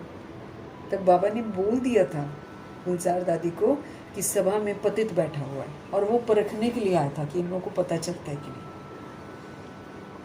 तो फिर प्रकाशमणि दादी ने रिक्वेस्ट करा था कि जो भी है बाहर चले जाओ। उनके समय में बहुत सख्ती थी, अभी तो बहुत लोग चले जाते हैं ना। अब सोचते हैं वीडियो से देखते हैं क्या फ़र्क पड़ता है, ऐसा नहीं सोचना चाहिए। वीडियो से भी है तो भगवान की इजाज़त से है, एक दिन वो भी बंद हो जाएगा। तो ज़रूर समझना चाहिए कि भगवान हमारे सबक हैं। इंद्र शिव बाबा है ना, जो ज्ञान वर्षा बरसाते हैं। तो ऐसी सभा में पतित तो कोई आ नहीं सकता। सब्ज परी, पुखराज परी, जो ब्राह्मणियाँ पंडा बन आती हैं, उनको कहेंगे अपने साथ कोई भी विकार में जाने वाले को नहीं ला सकते, नहीं तो दोनों रिस्पॉन्सिबल हो जाते। उसको तो सज़ा मिलेगी ही जो गया है, लेकिन जो ब्राह्मणी लेकर जाएगी उसको भी फिर सज़ा मिलेगी। दोनों को जिम्मेवार ठहरा जाएगा। किसी विकारी को साथ ले आए तो उन पर बहुत दाग लग जाते हैं, फिर बहुत भारी सज़ा मिल सकती है। परियों के ऊपर बहुत रिस्पॉन्सिबिलिटी है कहते हैं मान सरोवर पर स्नान करने से परी बन जाते हैं।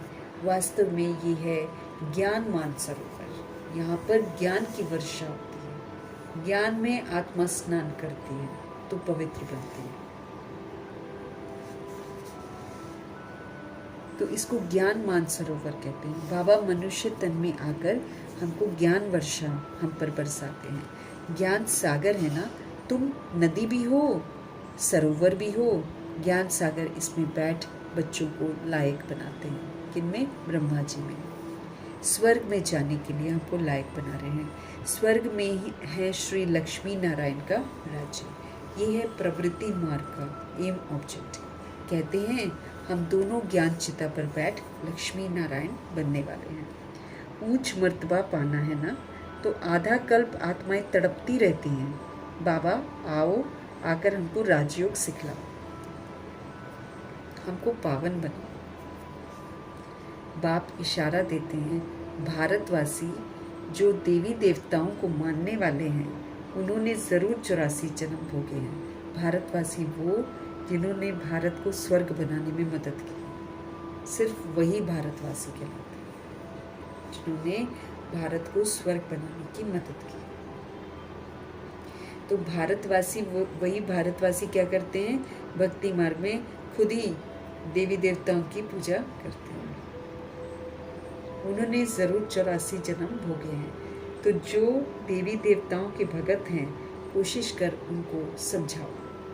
बाप कैसे आकर 3 धर्म स्थापन करते हैं।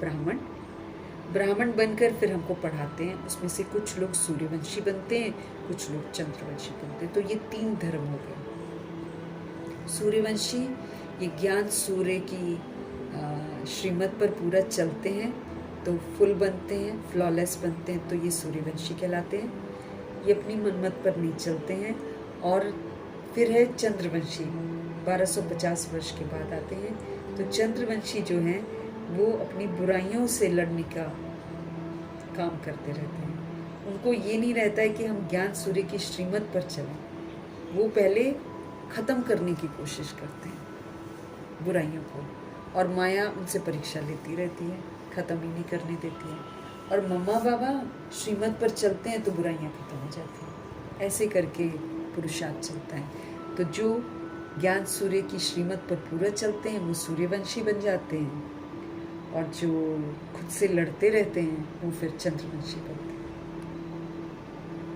तीनों धर्म बाप की स्थापना है। आधा कल फिर और कोई धर्म स्थापन नहीं होता। 2500 वर्ष में कोई धर्म नहीं।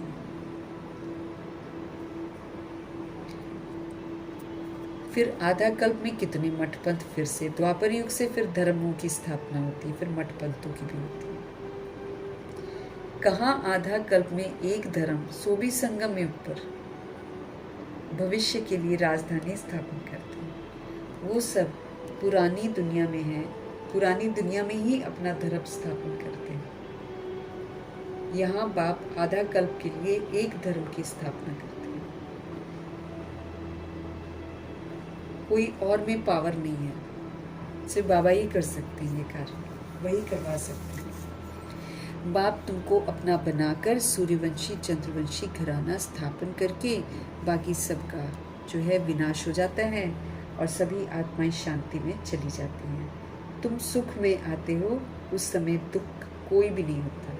जो गॉड को याद करे, है ना, दुख नहीं होता, इसलिए सुख में सिमरन कोई ना करे तो 2500 वर्ष सत्युग त्रेता युग में कोई भी भगवान को याद नहीं करता।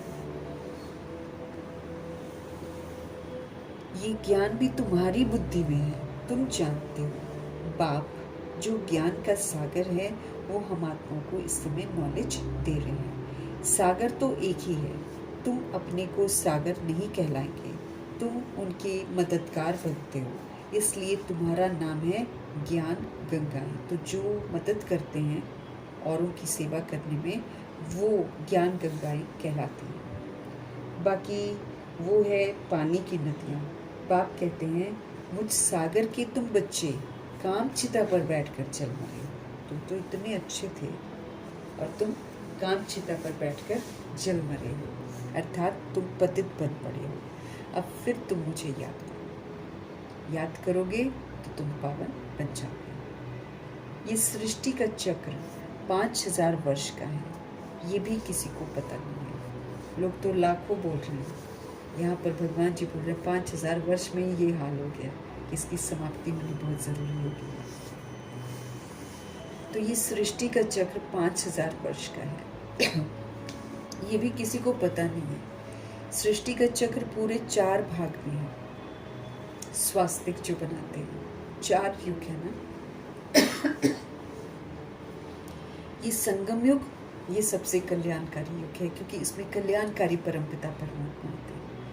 कुंभ भी इसको बोलते हैं, वो कुंभ का मेला जो दिखाते हैं वो नहीं है, असल में ये कुंभ का मेला है जहाँ पर आत्माएं परमात्मा से मिलती हैं। कुंभ कहा जाता है मेले को। नदी आकर सागर में मिलती है। आत्मा मतलब यहाँ पर कौन सी नदी है? आत्मा रूपी नदी। सागर परमात्मा से मिलती है। अब वो दिखा देते स्थूल नदियां मिलती हैं सागर में।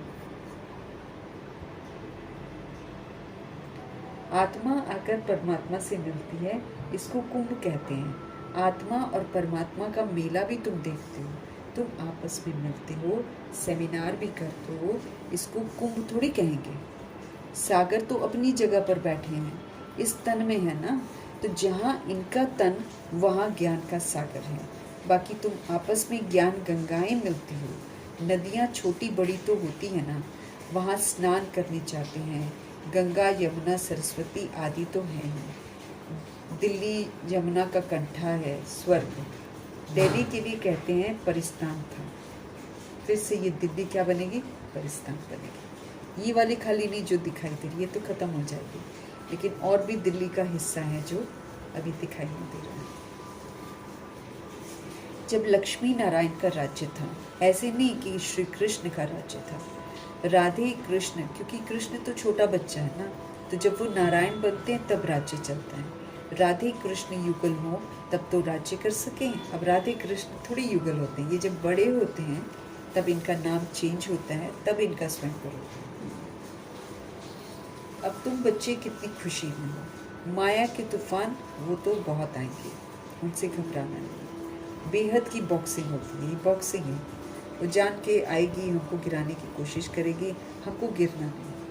हर एक की 5 विकारों के साथ युद्ध होती है। हमारे अंदर के विकार, हमारे अंदर में जो धारण हुआ देह अभिमान है, यही युद्ध करता है आत्मा से। हम आत्माओं का अंदर ही अंदर युद्ध चलता है। तो अब तुम बच्चे कितनी खुशी में हो। माया के तूफान बाबा कहते वो तो बहुत आएंगे। बेहद की बॉक्सिंग है ना, हर एक की 5 विकारों के साथ युद्ध चलती है। हम चाहते हैं बाबा को हम निरंतर याद करें, माया फिर योग उड़ा देती है, कहीं और दिमाग ले जाएगी। एक खेल भी दिखाते हैं कि परमात्मा अपनी तरफ खींचते हैं, माया अपनी तरफ खींचती। वो रस्सा कशी का जो खेल होता है, बस ऐसे ही होता है संगम में रस्सा कशी। ऐसा एक नाटक बनाया है, बाइस्कोप का फैशन अभी निकला है। तुमको ड्रामा अनुसार बाइस्कोप पर ही समझाना था। जैसे वो मूवी हद की चलती है, बस ये बड़ी सारी मूवी है, वो 3 घंटे की है, ये 5000 ईयर्स की है, लेकिन है ये मूवी। तुमको ड्रामा अनुसार बाइस्कोप पर ही समझाना था। नाटक में तो अदली बदली होता रहता है, ये तो अनादि अविनाशी ड्रामा बना हुआ है। इसमें जो एक्टर फिक्स हो गया वो फिक्स हो गया, वो चेंज नहीं हो सकता, क्योंकि आत्मा मरती नहीं है। बनी बनाई बन रही, फलाना मर गया, इतना ही पार्ट था, हम फिर चिंता क्यों करें, क्योंकि अगला कहीं और जाकर उसका रोल है, तो कहीं और जाके पार्ट बजाएगा, तो चिंता हमको नहीं करनी है। उसके लिए कोई दीपक जगाने की ज़रूरत नहीं है, उसको तो और अच्छे से दिखाई देता है, हमको नहीं दिखाई दे रहा। जो रूह बॉडी से निकल जाती है उसको तो ज़्यादा समझ में आ जाता है, लेकिन फिर भी अज्ञानतावश अज्ञानी मनुष्य क्या करते हैं, मरे हुए के लिए दिया जलाते हैं, समझ नहीं पाते हैं, उसकी बॉडी को भी जला देते हैं, फिर बोलते हैं उसको रास्ता नहीं दिखाई देगा, फिर उसके लिए दिया भी जलाते हैं।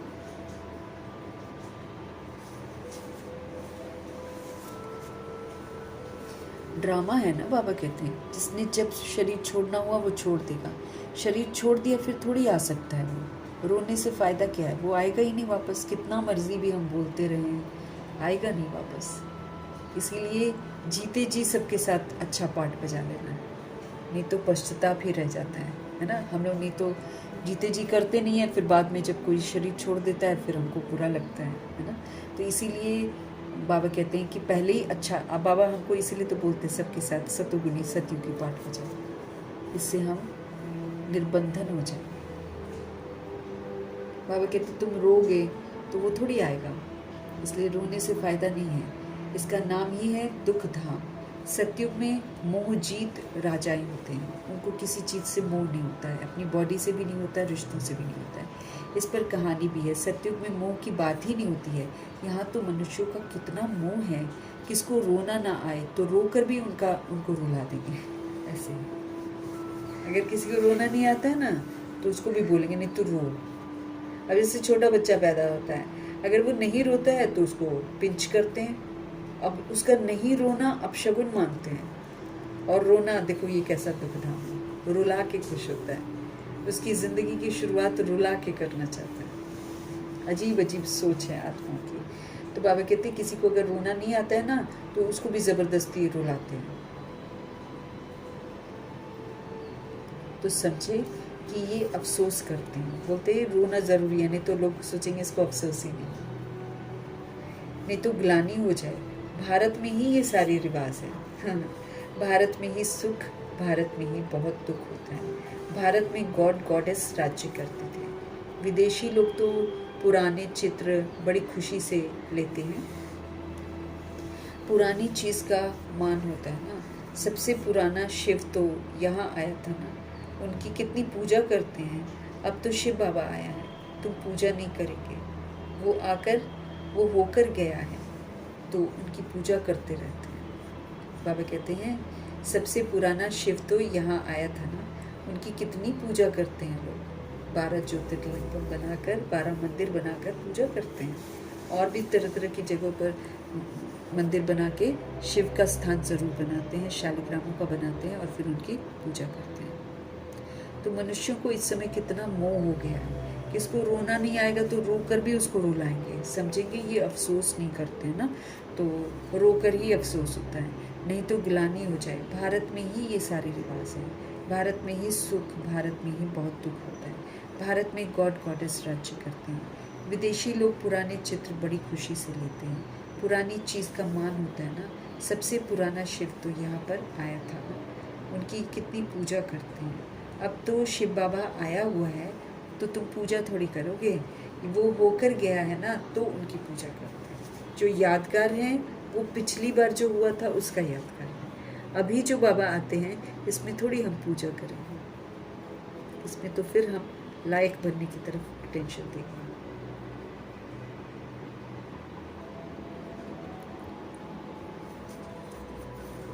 अच्छा,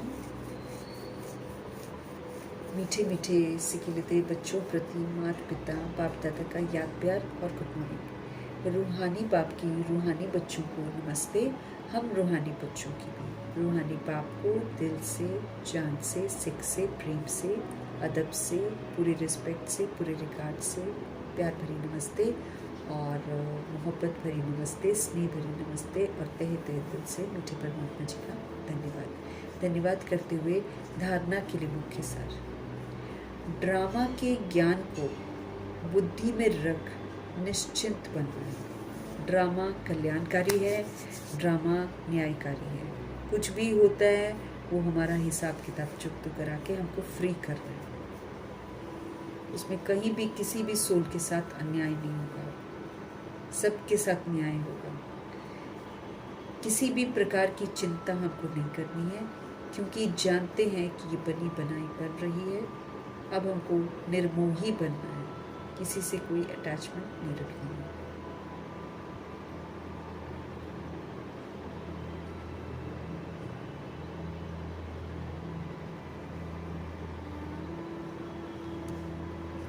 बाप द्वारा जबकि बृहस्पति की दशा बैठी है तो संभाल करनी है ना। फिर हमको ये देखते रहना कि मेरे पर बृहस्पति की दशा बैठी रहे। कैसे बैठेगी? जब हम श्रीमत पर चलते रहेंगे, बाबा को याद करते रहेंगे। जहाँ श्रीमत पर नहीं चलेंगे, बाबा को याद नहीं करेंगे, वहाँ पर राहु जी बैठ जाएंगे या मंगल बैठ जाएगा, यहाँ शनि बैठ जाएगा, ग्रहचारी बैठ जाएगी। तो बाप द्वारा जबकि बृहस्पति की दशा बैठी है तो फिर हमको बहुत संभाल करनी है, राहु का ग्रहण न लग जाए, बड़ा ध्यान रखना है।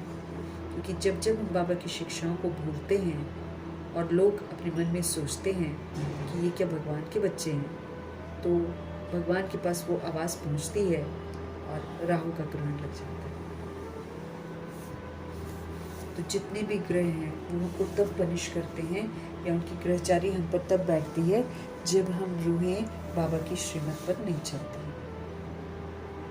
तो हमको अब निर्मोही बनना है, किसी में भी मोह नहीं रखना है, न अपनी देह में न देह के विस्तार में। बाप द्वारा जबकि बृहस्पति की दशा बैठी है तो हमें संभाल करनी है, राहु का ग्रहण न लग जाए, हमको इस बात का ध्यान रखना है।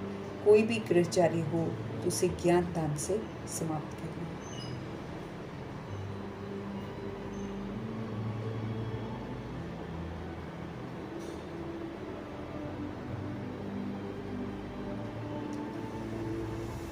निर्मोही बनना है। अच्छा, बाप द्वारा जबकि बृहस्पति की दशा हम पर बैठी है तो हमको बहुत संभाल करनी है, राहु का ग्रहण न लग जाए, बड़ा ध्यान रखना है। कोई भी ग्रहचारी हो तो उसे ज्ञान दान से समाप्त कर दो। ज्ञान को धारण करो और समझ का सहयोग दो तो ग्रहचारी उतर जाएगी। क्योंकि जब बेसमझी करते हैं तो ग्रहचारी बैठती है, जब समझदारी दिखाएंगे तो ग्रहचारी हट जाएगी। और कोई तरीका नहीं है शनि राहु केतु को हटाना। ये हमको सही, अगर हम नहीं हटाते ना, ये हमको सही काम करने नहीं देते। आलस में ले आएंगे, सुस्त कर देंगे, मना हमको बिल्कुल ही चलने नहीं देंगे ये। इसलिए श्रीमत पर चलकर ये दशाओं को ठीक रखना। जहाँ बृहस्पति की दशा ठीक है वहाँ कोई भी दशा हमारा कुछ बिगाड़ नहीं सकती। तो कोई भी ग्रहचारी हो तो उसे ज्ञान दान से समाप्त करना है। ज्ञान दान मतलब ये नहीं कि मैंने ज्ञान सुना दिया किसी को। ज्ञान दान मतलब जो पाठ हम बजा रहे हैं ना, वो समझ का पाठ बजाएं, नॉलेज वाला पाठ बजाएं, समझ का सहयोग सबको दें, प्रैक्टिकल दें। आत्मा हूँ, आत्मा की समझ का पाठ अगर हम बजाते हैं तो ग्रहचारी उतर जाएगी। शरीर समझ रहे हैं तो ग्रहचारी फिर बैठ जाएगी। उससे फिर ये जो ग्रहचारी है ये हमको सही रास्ते पर नहीं चलने देगी, गलत रास्ते पर चलवाएगी।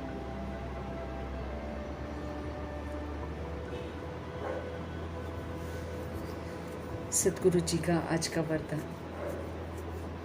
स्वयं के टेंशन पर अटेंशन देकर विश्व का टेंशन समाप्त करने वाले विश्व कल्याणकारी भव। स्वयं के टेंशन पर अटेंशन देकर विश्व का टेंशन समाप्त करने वाले विश्व कल्याणकारी भव। जब दूसरों के प्रति जास्ती अटेंशन देते हो तो अपने अंदर टेंशन चलता है, वो ऐसे नहीं कर रहा, वो वैसे नहीं कर रहा, उसको ऐसे करना चाहिए, वैसे करना। अब दूसरों की तरफ अटेंशन देते हैं ना तो अपने अंदर टेंशन शुरू हो जाता है। इसलिए विस्तार करने के बजाय सार स्वरूप में स्थित हो जाओ कि हम सारी सोल्स हैं, पीसफुल हैं, प्योर हैं, पावरफुल हैं।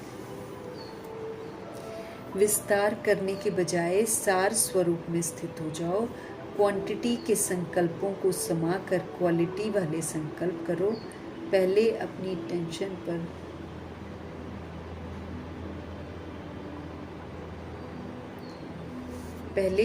टेंशन पर अटेंशन दो, तब विश्व में जो अनेक प्रकार के टेंशन हैं उनको समाप्त करके हम फिर विश्व कल्याणकारी बन सकेंगे।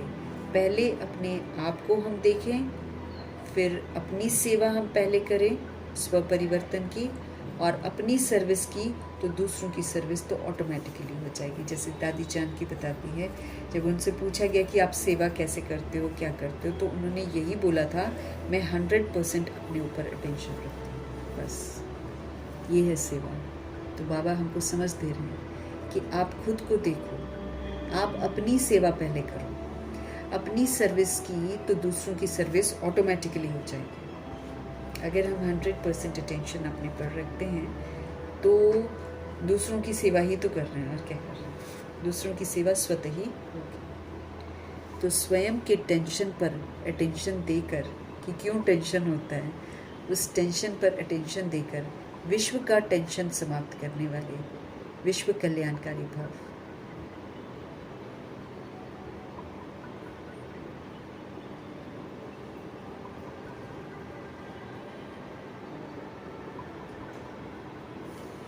तो बाबा क्या कह रहे हैं, इसलिए विस्तार करने के बजाय अब आप सार स्वरूप में, आत्मा के स्वरूप में स्थित हो जाओ। अब क्वांटिटी के संकल्पों को समाओ, अब क्वालिटी वाले संकल्प करो। मतलब ओनली पीसफुल, प्योर, पावरफुल, है ना।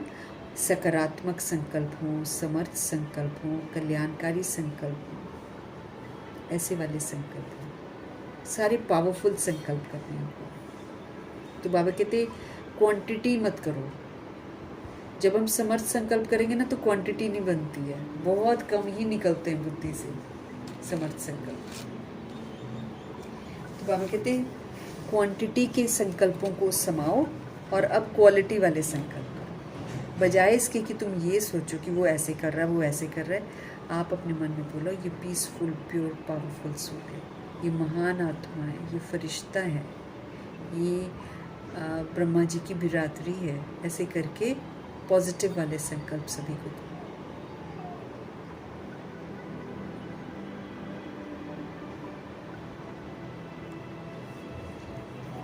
तो क्वालिटी वाले संकल्प करो। पहले अपनी टेंशन पर अटेंशन दो, तब विश्व में जो अनेक तरह के टेंशन हैं उनको आप समाप्त कर सकेंगे, आप विश्व कल्याणकारी बन सकेंगे।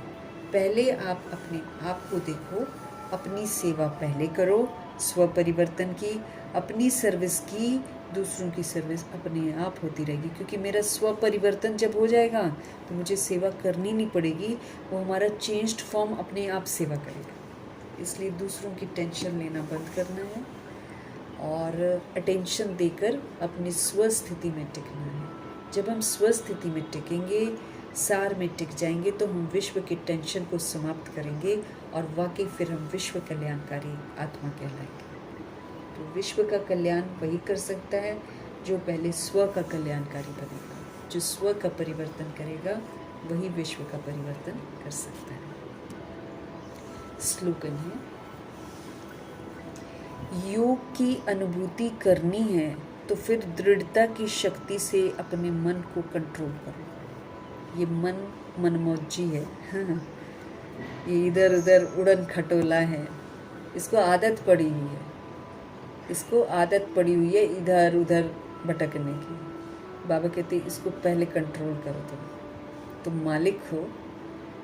अगर तुम चाहते हो कि तुम योग की अनुभूति करो, मतलब भगवान जी के साथ योग लगाकर जो प्राप्तियां होती हैं, जो अनुभव होते हैं, अगर आप वो करना चाहते हो तो एकदम दृढ़ता की शक्ति के साथ, पावर ऑफ डिटर्मिनेशन के साथ अपने मन को एकाग्र करो, इसको कंट्रोल करो कि इधर भगवान को ही याद करना है, बस इधर उधर नहीं जाओगे तुम। ये जाएगा इधर उधर, लेकिन इसको भगवान में एकाग्र करेंगे तब हम शिव पिता परमात्मा के साथ जो योग लगाकर बाबा प्राप्तियां कराते हैं, जो अनुभव कराते हैं, उसको हम अनुभव कर पाएंगे। नहीं तो ये उड़न खटोला मन कुछ भी करने नहीं देगा और संगम युग बीत जाएगा। तो योग की अनुभूति करनी बहुत ज़रूरी है, क्योंकि जिसने कर ली होगी योग की अनुभूति, वो अंत में एक बाबा की याद में ही रहेगा और दुर्गति से बच जाएगा। हमको अव्यक्त इशारे रोज़ मिल रहे हैं। आजकल हमको मिल रहे हैं इशारे ज्वाला स्वरूप स्थिति बनाने के, पावरफुल स्थिति एकदम फायरी योग। हाँ, सब तरफ से दिमाग हट गया, एक परमपिता परमात्मा की लगन में मगन हो जाए, तो ज्वाला स्वरूप स्थिति चाहिए, पावरफुल स्थिति चाहिए। उसमें रहकर पावरफुल याद करो, बाबा कहते हैं, और फिर उसका अनुभव करो कि अगर हम शक्तिशाली याद करते हैं तो कैसे बाबा सारे अनुभव कराते हैं।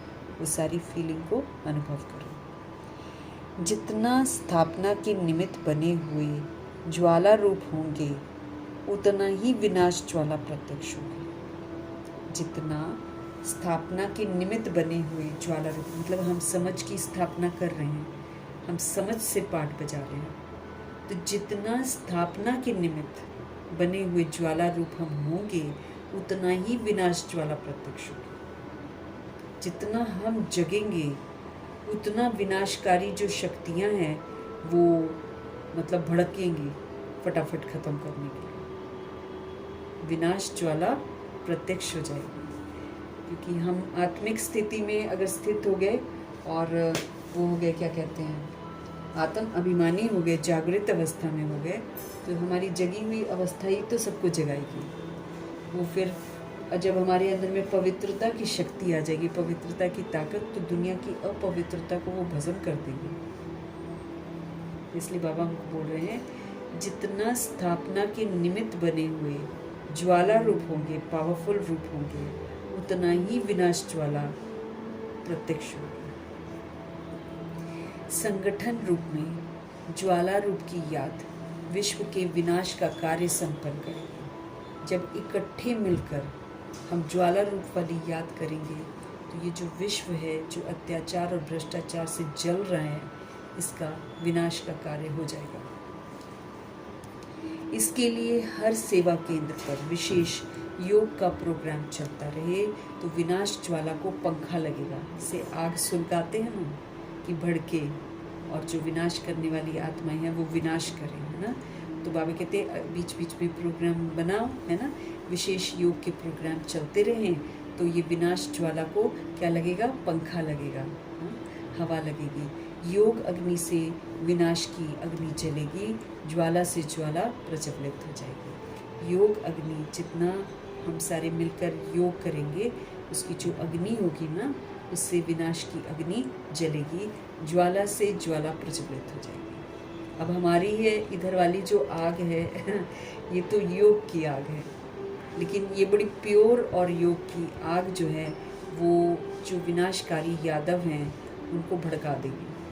और वो जो आज कभी कभी सोच रहे हैं कि बॉम्ब चलाएं, नहीं चलाएं, करते हैं फिर थोड़ा रुक जाते हैं, वैसे उनके अंदर में आग लगी हुई है कि हम यूज़ करें, लेकिन फिर ठंडे हो जाते हैं। क्यों? क्योंकि बाबा के बच्चे संगठित रूप में वो ज्वाला वाला योग नहीं करते हैं, इसलिए वो ठंडे हो जाते हैं। लेकिन फिर जब कभी फिर योग पावरफुल होता है, फिर वो भड़क उठते हैं। अब बाबा चाहते हैं कि भाई आपकी योग अग्नि जो है वो पावरफुल होनी चाहिए, उसके लिए आप स्पेशल प्रोग्राम बनाओ, है ना।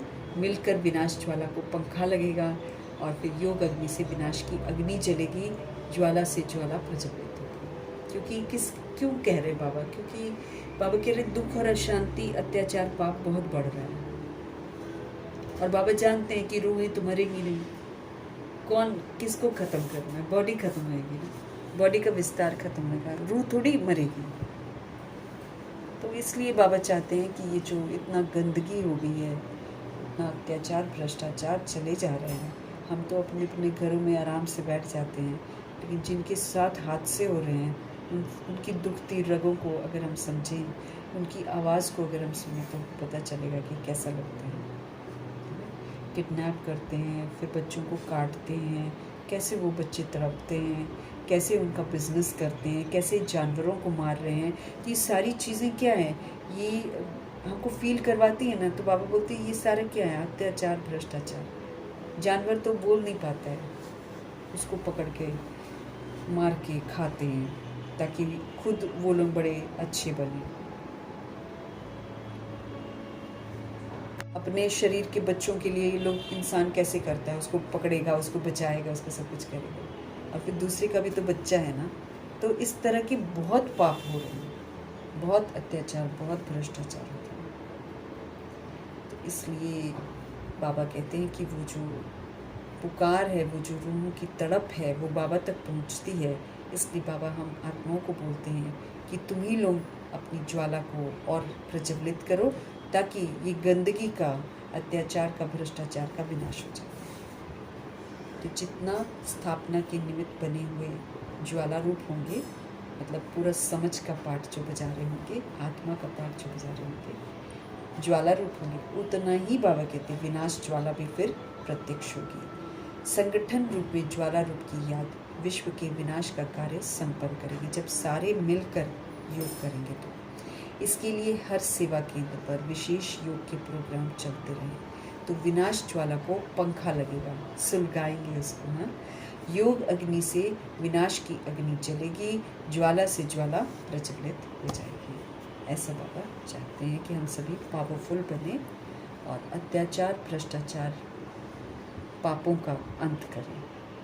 हमारे थ्रू ही बाबा अंत करवाएंगे, क्योंकि हम ही आत्माओं ने पाप शुरू किए थे, इसलिए हमको ही अब इसको अंत भी करना है, क्योंकि बाबा ने थोड़ी करे थे। फिर बाबा हम ही को प्योर बनाते हैं। प्योरिटी जहाँ पर आ गई वहाँ पर इम्प्योरिटी अपने आप खत्म हो जाएगी। अर्थात इम्प्योर सोल्स, यादव वगैरह जो हैं, कौरव, ये लोग खुद ही खुद अपने कुल का विनाश कर देंगे। मीठे प्यारे शिव पिता परमात्मा जी का धन्यवाद करेंगे, ब्रह्मा माँ का धन्यवाद, जगदम्बा माँ का धन्यवाद, कुलसार दादी जी का धन्यवाद, अष्टरत्नों का धन्यवाद, नवकरणों का धन्यवाद, एडवांस पार्टी की सारी सोल्स का धन्यवाद, बची हुई जितनी भी आत्माएं हैं सबका धन्यवाद,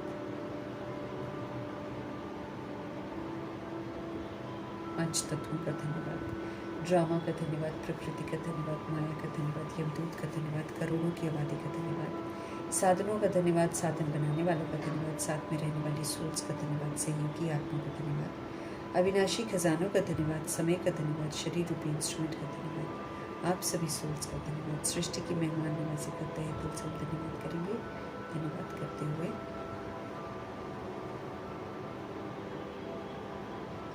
ओम शांति।